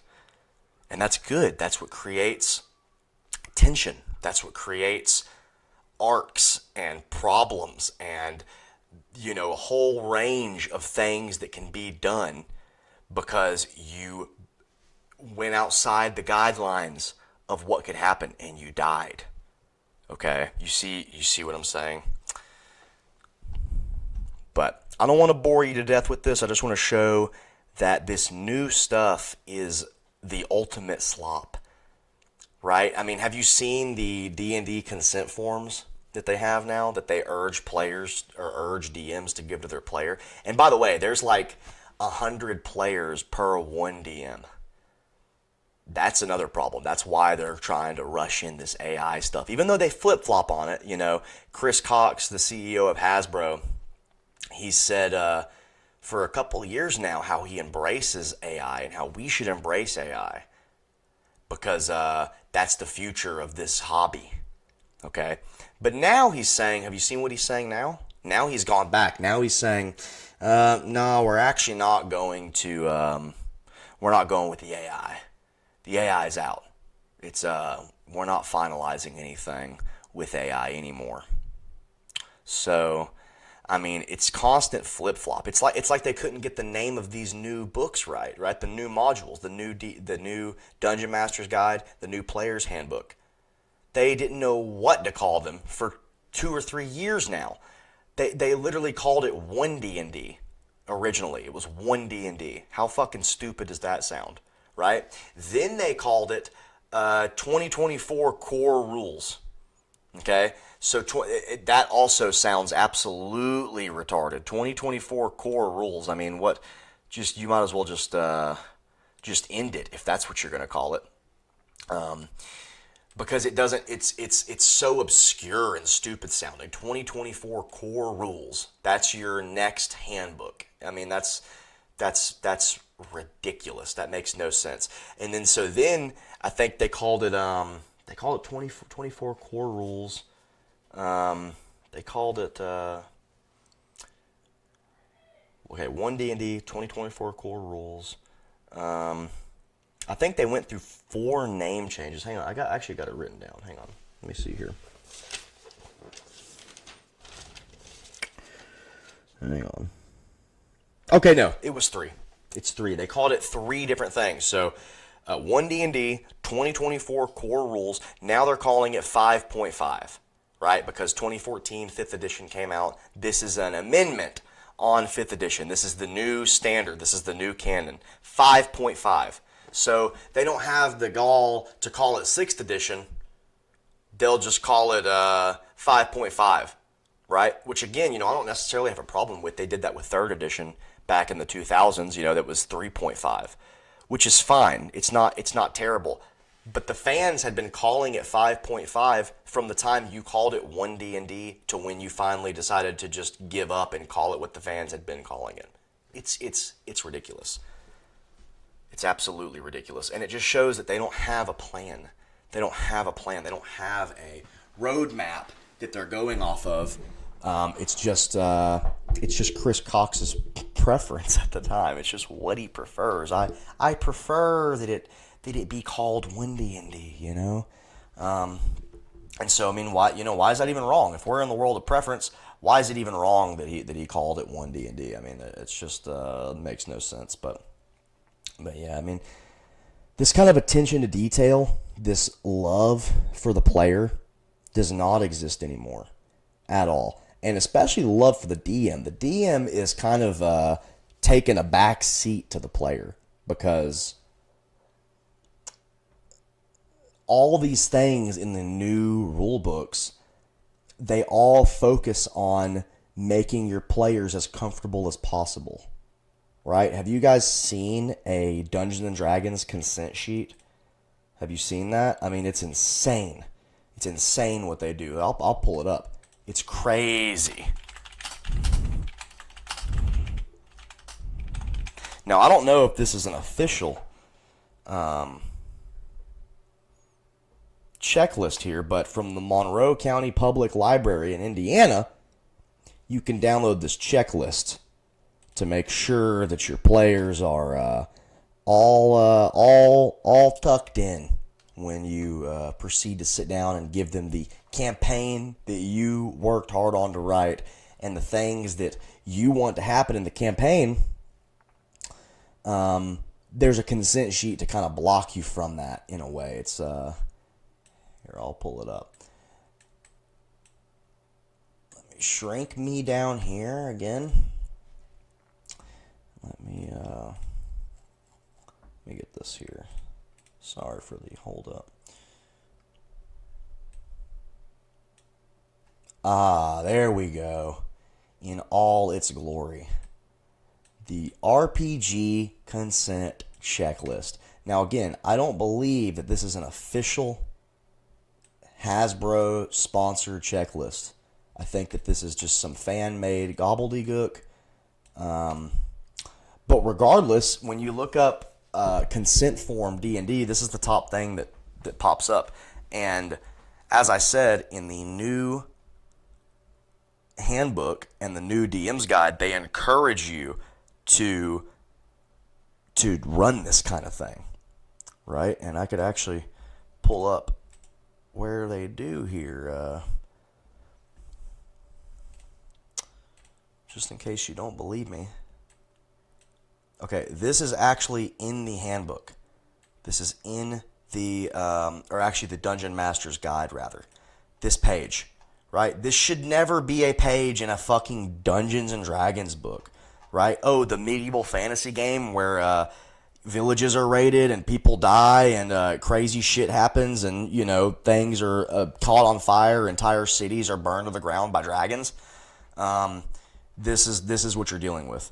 This little cutesy art with game expectation, DM name, player name, game theme and flavor, potentially sensitive elements. Example, spiders, snakes, demons, romance, mind control.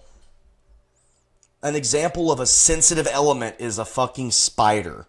So in the world of Dungeons and Dragons, dungeons, okay, where you're imprisoned in shackles, right? Or you're delving to solve a mystery or rid the dungeon of a ghoul or something like that. And dragons that burn cities down and hoard wealth in mountains that they steal from the cities they turn to ashes.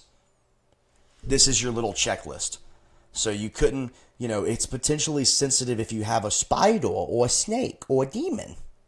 That's sensitive. Or romance. Because most D&D players, and I'm sorry for saying this to all the D&D players out there listening, most D&D players are pussy faggots. Now, I hope that doesn't get me kicked off YouTube for saying that. It's the truth, okay? It is the truth. They just are. It is what it is. And that's why I'm very blessed and lucky to have the friends that I have, because they're the best friends a guy could ask for. There is no, Dungeons and Dragons consent form, right? That would be something that my players could never fathom. Actually, this last session we had, we printed some off and put them around the table just as a joke, as a gaff, right? And it was pretty funny. But yeah, I mean, this thing right here, hard limit. Okay, X, hard limit. So if you write down the theme and flavor your game's going for, and they put an X over it, and they also encourage body language. So if you're at the table and there's something you don't like, you go like this.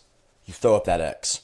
And that X is to signal to the DM that he needs to move on from that topic and not get back into that ever again. Like creepy spiders. Like if the DM says there's a creepy spider coming at you, throw up an X so the DM can change everything that he's spent hours of his life writing. Okay, do you see the selfish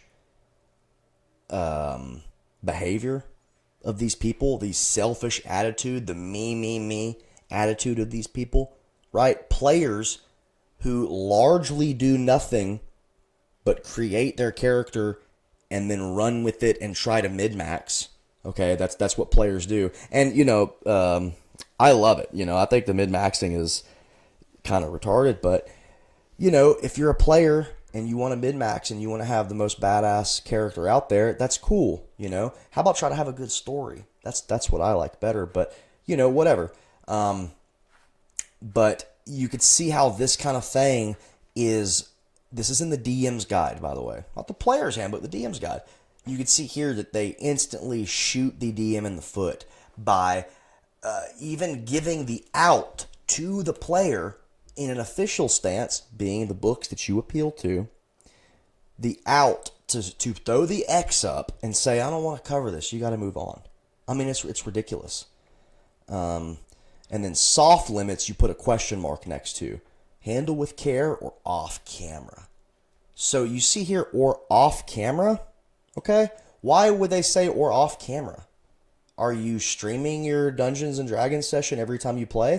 Or is it because most people that play Dungeons and Dragons do it over the computer through Discord or whatever, right?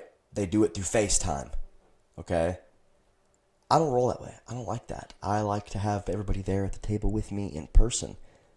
I know that's a hot take. I know it's a hot take to have friends that actually care and want to show up and support and be a part of a fun thing.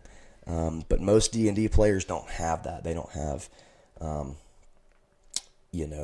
real in-person friends that they love and care for that are willing to come once a week and play a game.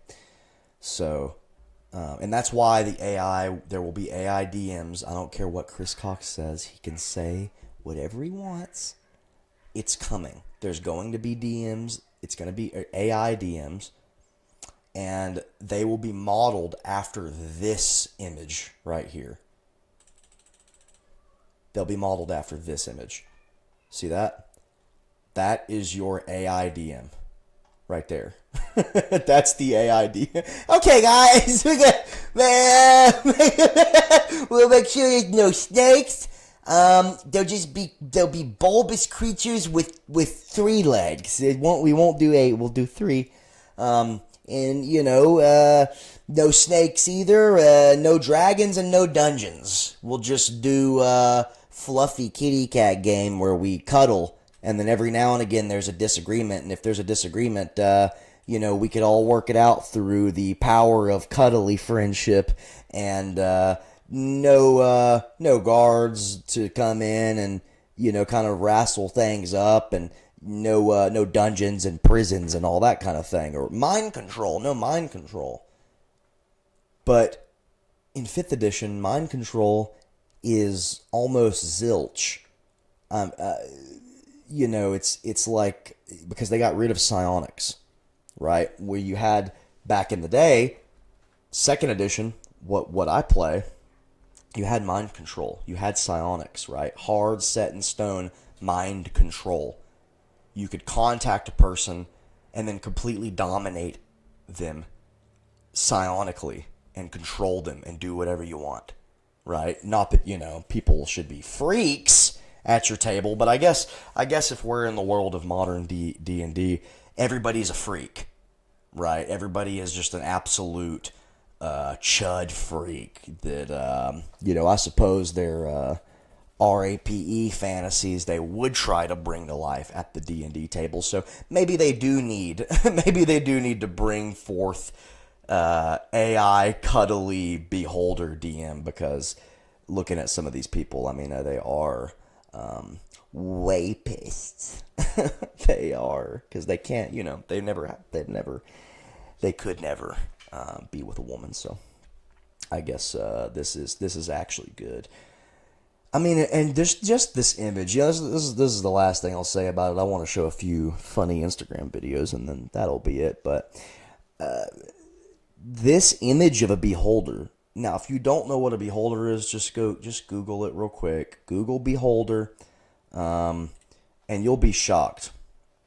You'll be shocked. I was going to go over every point on this consent form, but I just clicked back over to it, and I can't. I mean, this is bad. This is bad. No freezing to death. No gaslighting. No genocide. So dragons don't burn villages down anymore. But yeah, let me pull up a beholder, okay? Because this might shock you compared to the image you just seen. Let's go beholder, old art. Now, if you don't know what a beholder is, it's an extremely xenophobic creature with multiple eyes on tentacles coming out of a bulbous head that has a single eye in the center and a giant grotesque mouth, right? They're extremely xenophobic. They don't even like their own kind. They're extreme magic users. Let me go ahead and get this pulled up for you. Let me see here.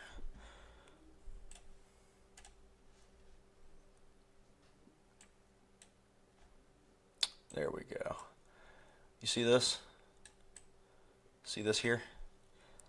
Now that's one of the first images of a beholder from the original Monster Manual, Advanced Dungeons & Dragons Monster Manual, right? And then you go over here from 1979, official Advanced Dungeons & Dragons coloring album. There's this one. This is a very famous old image of a beholder. You got here from the I guess this is the first official AD&D miniatures appeared. Here's a beholder as painted by Ray Rubin from the box art of The Dwellers Below. Now this looks like a coloring book, but that's still a pretty nasty thing, right? They can get like 15 feet in radius. Like they're a nasty thing. They shoot lasers from the eye stalks on their head. They shoot a big laser from that center eye. It's crazy, right? Oh, this is nuts, man. This is nuts. Look at that thing, and look at that miniature. Right? That's metal. That was metal. I mean, that's crazy. That's reminds me of the old box sets you could get of metal miniatures. I'm trying to remember what they are called. I can't remember. It's the company that would make them, but yeah, they did so good. And then you get more of this beholder art. That's from a cartoon. Ecology of the Beholder, and an article. Now that article right there, let's see, by Ed Greenwood and Roger E. Moore, two Chads that cared about you.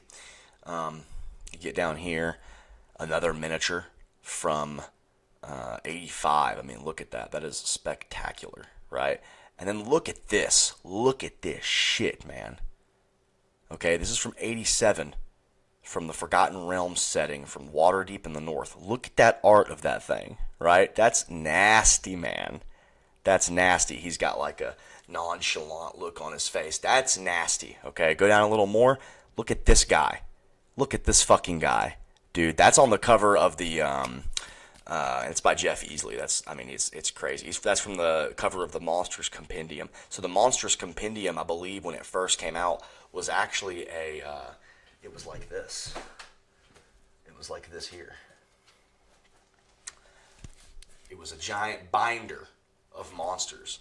Now this is not the Monsters Compendium. This is a binder of Advanced Dungeons and Dragons trading cards, which, by the way, nothing like this now. Right? You don't get cool shit like this. I mean, check this out. Right? There's this random guy. I mean, you could litter dozens of towns with these cards and create like an endless combination of NPCs with pictures so that your characters know who they're talking to at what moment they're speaking to them, right? And then look on the back. Look at that. Information and their THACO and their stats, right? Crazy. Crazy. So, but yeah, the Monsters Compendium was a big binder, not a fancy book, but it was full of all the monsters that you could encounter with D&D. Very similar to that, with all their stats on the back and whatnot. So, I mean, and look at this. I mean, this is absolutely ghastly. This is a horrendous creature. Totally disgusting looking. And this is from 93. That's very out there. But if you compare that to, let's go with, I mean, see, that one's pretty nasty right there. That one's pretty nasty. I like that. That's fucking crazy. That's very good. But the majority of this shit, well, no, I'm actually wrong. These images on Google are pretty dope. But look at this. Look at this. Now, who is this from? Who's this from? WizKids. So this is an official Wizards of the Coast creature here. This is an official, miniature that you can buy of a fucking beholder. This. So when your party encounters a beholder that lives in the darkest depths of a dungeon, but you don't like dungeons, so it's not even a dungeon. It's going to be like a playhouse. It's a Dave and Buster's. When you go to your Dave and Buster's and you're raiding it, and you're not raiding because you can't raid, you're just having fun, laugh time. It's not a raid. It's whatever. This is the thing that you're coming across, right? And miniatures and terrain and buildings and that kind of thing. They're there to add as visual aid, right? You're not sitting there with the miniature and you're moving the miniature around as it speaks and all that kind of. You're not playing with fucking toys. It's a visual aid. That's all it is. It's to kickstart the imagination. That's all it is. Okay, this is your visual aid. This right here. See that? That's what your aid is. So when you're describing this grotesque beast that hates every living thing out there, even itself in a lot of instances, even its own kind, this is what you're looking at. This thing hates its own kind and hates you and wants to eat you, and it has this big grotesque eye that shoots candy canes and cheese curds and shit. So, whatever. Now, this is a modern, this is from 5th edition, I believe. This is a 5th edition painting of a beholder. Now, this is pretty nasty. That's pretty nasty. That's pretty good. Or this one. This is a real good one, too. That one is crazy good. Look at the eye. Look at the eye. That is fucking bad, man. This is actually from the cover of the Monsters Manual of 5th edition. So 2014, we were still on the right track, right? 2014, things were still, it wasn't the best, but 2014, things are still looking up. Okay, now they're in shambles. I mean, I don't even know what the fuck. I would love to watch a modern D&D playthrough of some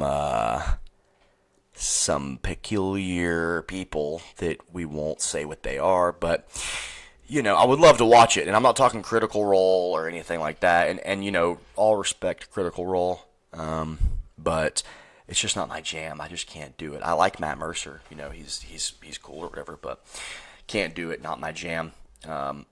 all respect to them. I think what they've done for the scene is great, but at the same time, I'm not opposed to gatekeeping certain things. I think certain things should be gatekept, and when you expand the fan base out to Stranger Things proportion, where the average Stranger Things viewer begins to delve into the world of D&D, you get this. This is what you get. This little guy, right? So, totally against that. Oh, and also Baldur's Gate 3. The absolute damage that Baldur's Gate 3 has had on Dungeons & Dragons is right there neck and neck, maybe even more than the damage Stranger Things has done. And I'll conclude it on that, but it is absolutely bad. And, I mean, I guess it's what happens to any fandom, really. I mean, Star Wars, Star Trek, Indiana Jones, Halo, all these things have been infiltrated. Call of Duty, if you're a slop enjoyer and you like, Call of Duty, don't get me wrong, I like a little bit of COD. It's not bad. Zombies is fun as hell. Even COD. I mean, go look at the COD development team. Have you seen it? Let me pull that up real quick.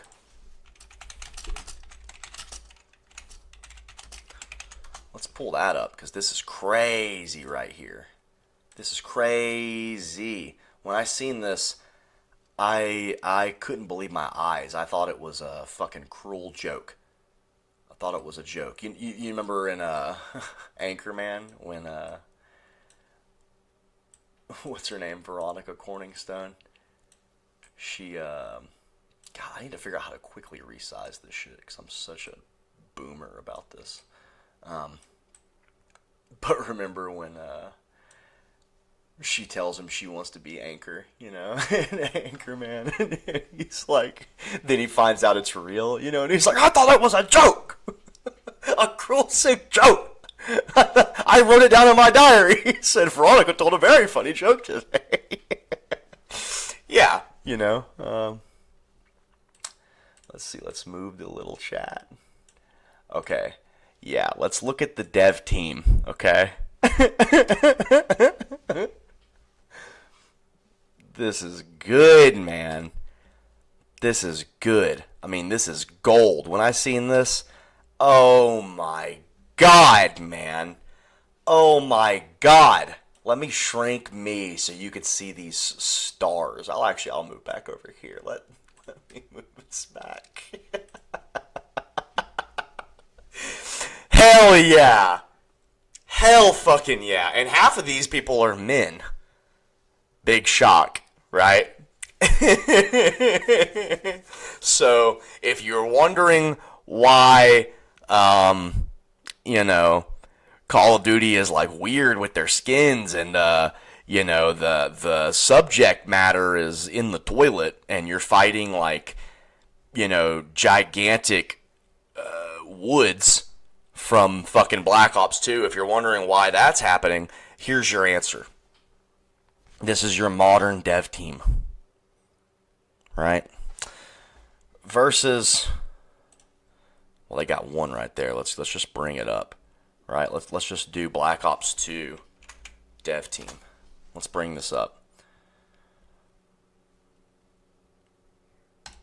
Oh my God, man. Oh my God. I mean, would you look at this? Would you look at this, dude? Now, I'm not saying these guys are like Chads. Maybe they are, actually. Actually, they are. I am saying that. These guys are Chads. These are heroes. Okay? Black Ops 2 is the best Black Ops. It's so fucking good. Now, if you're an unk, you remember Black Ops 2. These guys kick so much ass. And what's funny is... oh, wrong thing. It's funny because, I mean... it's probably the same people. It's probably the same guys. They've just transed out. But yeah, man. I mean, this is spectacular what you're looking at right here. But where are all these guys gone? Oh, they were Me Too'd into obscurity, or they quit, or they were replaced by Ben, who is now Jin, and so on and so forth. But truly sad state of affairs in media that we're at, man. I can't wrap my head around it. It's baffling. It boggles the mind. I just splashed myself in the eye with my drink. I went to go like this in a clever way, and I splashed myself. But I mean, yeah, it is mind-boggling where we're at right now. Can't believe it, but we're running short on time here. About to have to go. I want to end light. Okay, we've been in the trenches since we started with fucking actual Jake, this buffoon, this absolute buffoon. I mean, really, are people really watching this? But alas, this has 22,000 fucking views. 22,000 views on actual Jake, right? 22,000. Okay, can you fucking believe that this tub of shit right here has 22,000 views on a video that's, I mean, granted it's a month ago, but it's like, dude, how the fuck? I mean, if you just want to watch retards riff on retards, by all means, watch actual Jake, because I mean, this is low-hanging fruit, like very bad shit. You should not corrupt your mind with this kind of shit.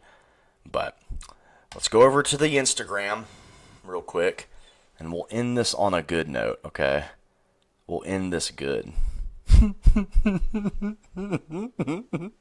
Now, some of this shit, okay, I'll show you this guy. Ass little bitch. Oh, you kidnapped yeah. my princess. You kidnapped the princess that's my lady. I'm gonna put it that way. We did our brother. I'm the prince from a place called Bonsai. And the god is silver and gold. And we're coming to kill you. Dwayne Johnson. You kidnapped our... I gotta start it over. If I refresh the page.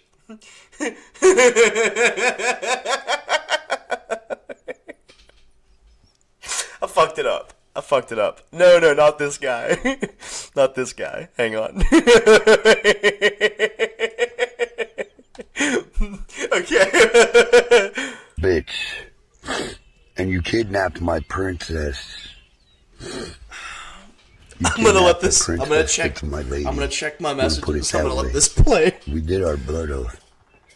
I'm the prince from a place called Bonsai.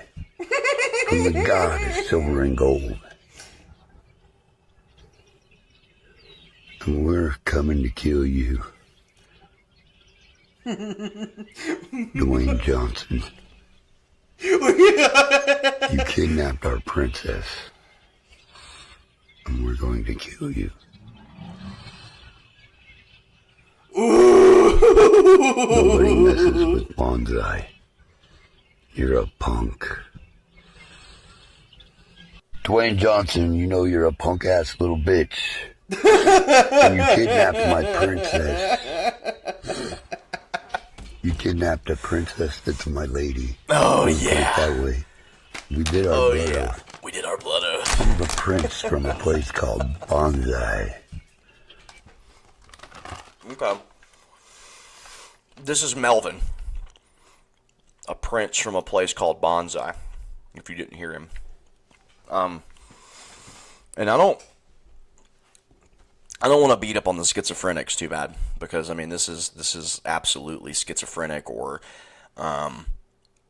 maybe he's just like really low IQ kind of guy or something. But I mean, this is bad.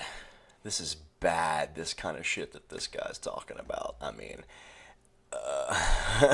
There's a really good one. Hang on. He makes so many, so I'm probably not going to be able to find the one, but wait.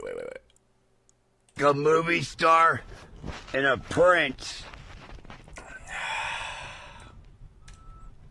Some ex-movie stars and some punks think they can take a movie star and a prince and turn the movie star into a slave and the prince into a slave of their sex and their lust?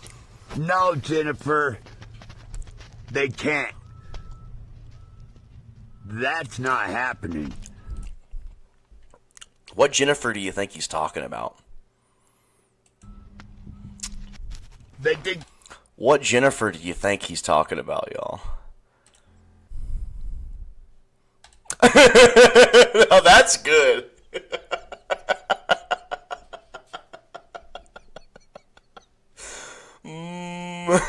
No audio.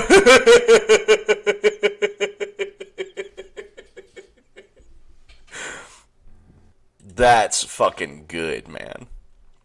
How's he sharing this? It's like the second time he shared that. That's crazy. You know what, you fucking punk? You think our brotherhood's a joke, huh? You hear this, brotherhood? They think we're a joke. And I'm the new next headmaster of the brotherhood.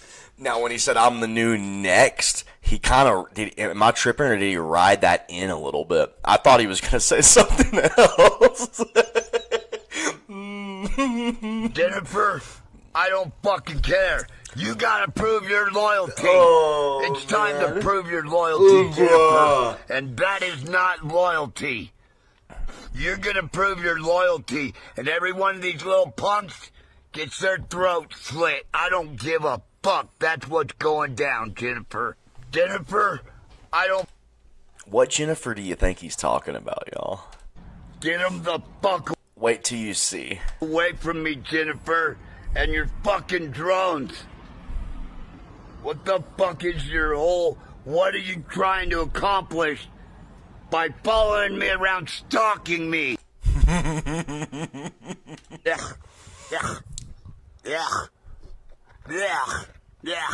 You know how long it takes me to get the off me?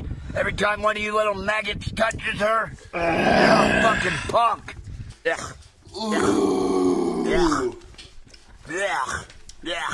You know how long it takes me to get... That's gotta be proof enough that it's all rape. This man has me captured. He won't let me talk to you because he's jealous. Let me find the text.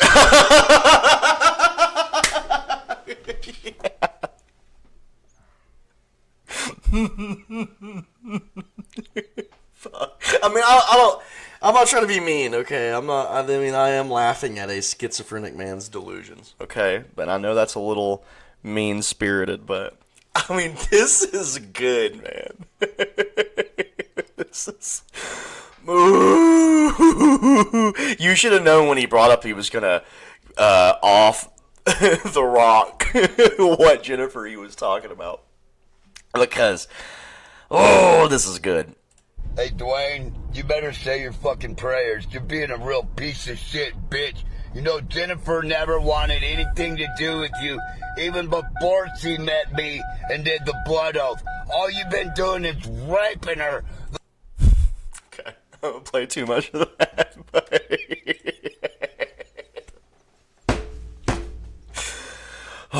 some of you motherfuckers out there are so evil. You're so evil to be doing this. I mean, you're so evil to be doing this. I mean, this is peak evil. Evil! Okay? Evil to be doing this, man. I mean, thank you. It's funny. But it's evil to be doing this. To be texting this guy. Dude. Jennifer Aniston, okay? He thinks that Jennifer Aniston, he's done a blood oath with her, and Dwayne The Rock Johnson has kidnapped her and is going to town on her in a dungeon. Okay? That's what this guy thinks, and it's so evil. And I wonder, like, the blood oath thing, it's crazy, because how do you do a blood oath with her? Right? How does he think that he's done a blood oath with her? Kind of crazy how they've done this, but there's one that was really fucked up. Did I send it? Please tell me I sent it, because, I mean, it was just... And you could see all of these are good. I mean, all of these are so good. Okay. You did a Okay. Okay. Okay. I don't want to get too mean. Like I said, I don't want to get too mean. Okay, so we're going to watch this respectfully. We're going to be respectful about this. I've got a concoction in here. It's like a drink powder. So every now and again it gets real concentrated on the bottom. So I got to go like this to stir it up. But I keep splashing myself every time I do it because I'm a fucking... I'm this guy. fucking blood oath with me, and then you haven't done a goddamn thing with me. And you think you want 3 ways and being in porn? You fucking piece of shit, making me have to sit there and feel all the shockwaves of your 3 ways and your fucking porn. You fucking piece of shit. That's supposed to be mine. You fucking piece of shit.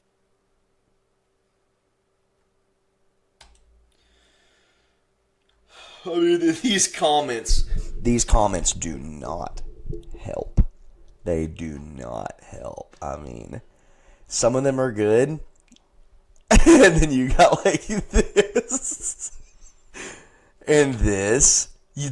Somebody's commenting this. Okay, they're like, look how your baby looks, bro. This is your girl. I mean, it's fucked up, man. It's fucked up. It's absolutely horrible. And whoever's doing this to this guy, you need to be put away into a dungeon or something. But, you know.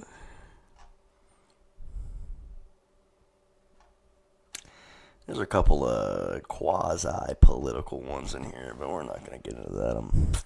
I'm done with that right now. We talked enough about the ruining of your world. Let's see. Okay, this guy. Alright, this guy right here.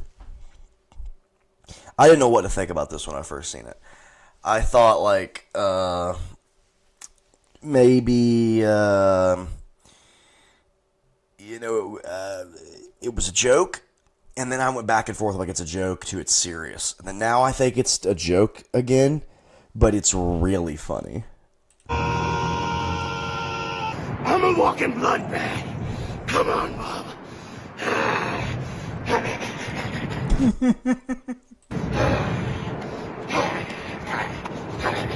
You ain't had the last of me. Come on, Bob. Oh.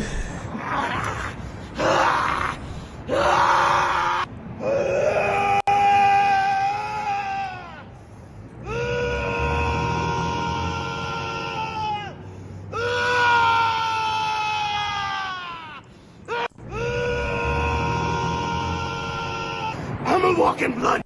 Now, I can't imagine the reactions to the people driving by. That was my immediate thought of, the people just driving their car by this. It's got to be something. It's got to be something. I don't know what the fuck I would think. I don't know what I would think. I would go, oh, he has Wolverine claws. He's doing a video for Instagram. Is probably what I would think. But let's go to his page, because, I mean, this is worth getting a little bit into before we end the night here. I mean, because this is good. This is good. Now, wait, what's the pinned Street Beefs video? Is that him? Whoa, he was on Street Beefs? Damn.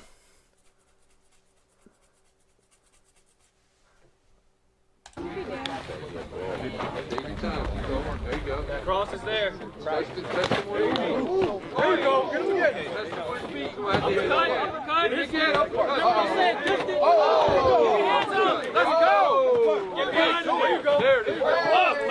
This is Wolverine versus Sabretooth. I mean, this is this is your average comic book fight is what I'm seeing right here. And kudos to him, dude. I mean, this is risky stuff to go out and do something like this. Come on. Back it up. Yeah, there you go. Let's go to part 2 here. Okay, let's work. Come on! Come on! Short elbows, baby. Let's go. Come on. Let's go. Short elbows. Golly. Okay. All right. I don't know much that I can play on YouTube, but yeah, that I guess he is Wolverine. That's crazy.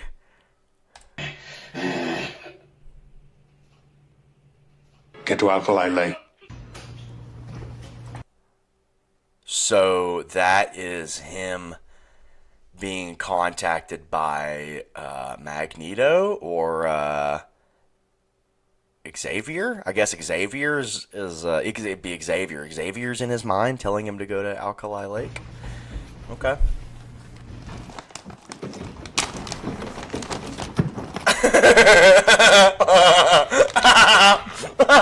Who's ready to meet the Three Sisters of Doom? I'm about to let these bitches fly! Now he needs to really fix his Wolverine wording. Okay, because I don't think Wolverine would ever call his claws bitches. Okay. Maybe he would, but that's like that's like a modern, you're putting modernity over top of Wolverine, okay? This is a man from, when was he fucking fought in World War I and World War II, okay? He's not calling his claws bitches. Jean! Jean!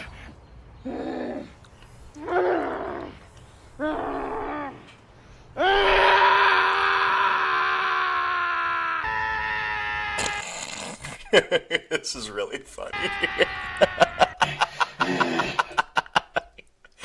That's really funny. Oh, that's really funny. No, I like this guy. I really do like this guy. And I think he's like a rapper, too. I think he raps. I like him with the braided hair because this was one of the first ones I seen was this. I don't do all that fucking talking. I let them blades fly! Come on! Come on! Now, again, I don't do all that fucking talking. I let them blades fly. I mean, she's not...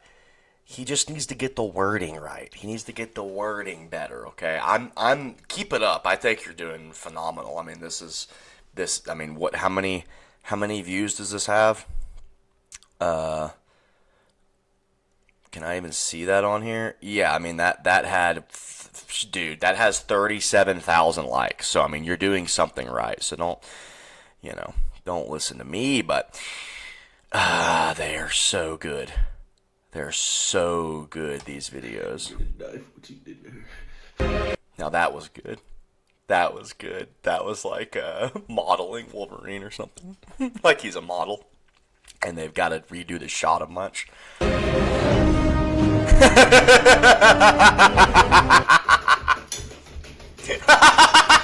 Yeah, buddy.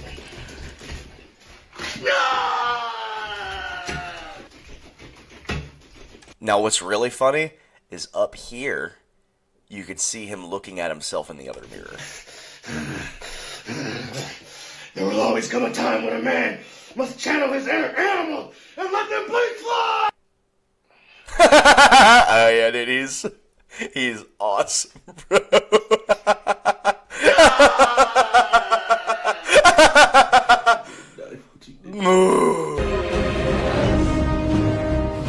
I mean, dude, bravo, bro. Watch in the mirror up here. Watch. So see, he edited that scream in there. That's really good. That's really fucking good. Okay, we're gonna do a couple more, and then I gotta leave you. I'm sorry. We're gonna do a couple more. We're done, Melvin. We're done with you. Stop showing your fucking face, man. We're done. Okay. Now this is the I talked about this in the last stream a little bit. This is like the hood food shit. Like you've probably seen this on Instagram before. This hood food shit where ratchets eat hood food. Really good stuff. Memphis. That is a jumbo box. Yeah. I'm gonna let it play because that would look so fine. The plate looks so Shut fine. up. Oh, wee. Come see them. Thank y'all. Now it's funny too because the comments, I guess, are just tearing them to pieces because they had to comment back. Y'all some haters. Anywho, tap in. Okay, so this is a girl in Houston, I guess. Lost into Sauce Kitchen. Okay, how many kitchens do you think by a black girl are called Lost into Sauce? Every one of them. Okay. This, I mean, do we even need to say anything about this? This is what it is. It's, you know. I mean, look at this bullshit. Now, I've seen prices vary on these things. You know, last time we were on, we talked about the woman that had 5 trays for $700. Okay, that's outrageous. Now, these 2 plates, you know, $12 a piece, maybe 15 if you're in a, you know, a LA area or something. That would not be too bad, okay? But Lord knows how much that kind of thing costs. Lord knows. I mean, this is... And it just never ends. This, like, you could just scroll Instagram and you'd get endless supply of these kind of videos. It would never end.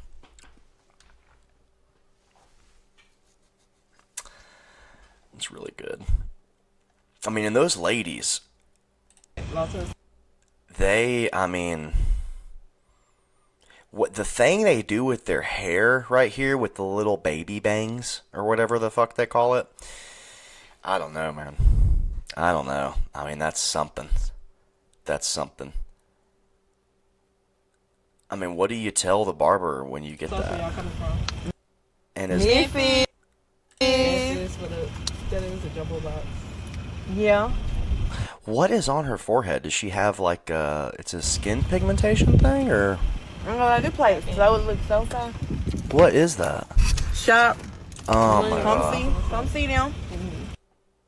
Okay, I think it's a skin pigment thing. I don't know. I don't want to be too evil here. This is crazy. But yeah, we'll okay. Oh man. I mean, the segment would just be too long. I don't want to get too much into it, so we'll end on a high note here. I said you have to get out of your own way so the person you're becoming can get in front. There's nobody stopping you but you. Every day you wake up, it's you versus you. When you look in that eternal mirror, you have to understand that you are stronger than you think you are. You have survived things people will never know. You are a testament to your testimony of everything that you've been through. You are a testament to your testimony. Do you hear what I'm Say that 5 times fast. telling you? Stand up. Big energy. I said... Okay. Now, this kind of motivational lesbo slop is also everywhere. Everywhere. There's a lesbian with a 9-year-old's haircut telling you, hey, you need to do you. You need to, your truth, your testimony, you're a testament to your testimony. Right? This is also everywhere. And, I mean, this probably has, like, let's go to her page, his page, whatever she is. Let's see. 2,000 likes. 2,000 likes. 2,000 likes. So, I mean, people eat this shit up. They love it. And it's all just this. Stop scrolling. Can you give me just a minute of your time? And if you can't, that's cool. That's cool. Have you also noticed that they all talk like black girls? They don't actually, like... It's the same thing with the gay guy. They talk like the people eating the food that I just showed you. They don't actually have their own personality. It's just like whatever kind of slang that they've picked up from the internet. This is just what they are. This is what they embody. Have an amazing day. But if you could stay for a minute, I just need to tell you something. You need to give yourself a little bit of grace. See, it's over and over again. Just, hey, you need to relax on yourself, okay? Chill on yourself. You need to calm down, and everything's gonna work out. For somebody who has always figured everything out in their life and always made it work, you're freaking out way too much. You're not giving yourself enough credit for somebody who has always made the best of every situation. This is my favorite Washington lesbian. It's good. For somebody who has always made it through the toughest times that they've ever faced. You're not giving yourself enough credit. Sometimes we get too caught up in the midst of like the toughest things that we are faced with that you forget. And she's working at like a Cricket Wireless. So where are the other employees laughing at her in the back? There's not any. It's just her in her shift. So she's just got this store as a new studio. She could just, you know, she doesn't have to create a studio at home. She's selling Cricket. So Just how strong you truly are. Just how incredible you truly are. Don't sell yourself short. You're amazing. You got this. You don't need to stress it. I just thought you needed to hear that today. okay, yeah, that's good. I think we'll end it there. I'll be back next week. Next week's show will be higher energy. I don't know what it is. I'm a little pooped, as the lesbians would say today. I was debating doing the show, but I figured I'd just get in here and go right in on actual Jake. Where's he at? Let me move me so you could see him again. Fuck this guy, man. Fuck this guy. Never be like this guy, man. Never be like this. Never, ever, never. Let's blow him up. Let's blow him up. And when I say blow him up, I mean the image. I don't mean really. I mean, he may be blow him up in Minecraft or something, but look at this guy. Look at this absolute fatty, and the miserable look on this guy, man. Miserable. I mean, it is just, you could tell he doesn't even enjoy what he's doing. He doesn't even like doing this shit. He has 22,000 fans. Well, 22,000 viewers. I wouldn't call them fans, you know. Who knows? You know, I'm watching it. I'm not a fan. Fuck this guy. But I just can't imagine having such a mass of people watch this kind of shit and enjoy it. Because, I mean, if you go to the comments, it's all, well, I won't even do it. But it's all just, top comment. Leftism is a rebellion against God. Sounds fucking badass. Does this make me a fucking Final Fantasy protagonist? Their whole life is relating things to media. Their whole life. Their entire fucking life. They are not serious people. Do not become this. Do not become this. This guy will be alone at 80 years old, surrounded by, if he has anybody around him, they'll be the most vacuous, fake fucking people ever, and they'll be just as miserable as he is, with no kids to take care of him, and no love of his life and his wife. None of that to take care of him. None of it. He'll just be alone on his deathbed. And when he dies, he'll just go to nothing world. He'll just go into the nothing. Like in fucking Neverending Story, the nothing. This is the nothing. Do not become the nothing. Don't do it, okay? It's coming. Be fucking Atreyu, okay? Destroy the nothing, right? You just can't be this. You can't be this. And I mean that in all seriousness. I don't mean it in the quirk chud way of, what I just showed you here. This comment, am I a fucking Final Fantasy protagonist? Dude, shut the fuck up. Shut up. Yeah, rebellion against God, that's cool to you. That sounds badass. I'm in a rebellion against the person who loves me. The God who loves me. I'm in rebellion against it. Yeah, he created me, he created everything around me, and he loves me unconditionally. But it's badass to be in rebellion of him. But yeah, I'll leave you on that, because, it is just, it's evil, but what do you do? What do you do? I tell you what you do. You don't be this guy.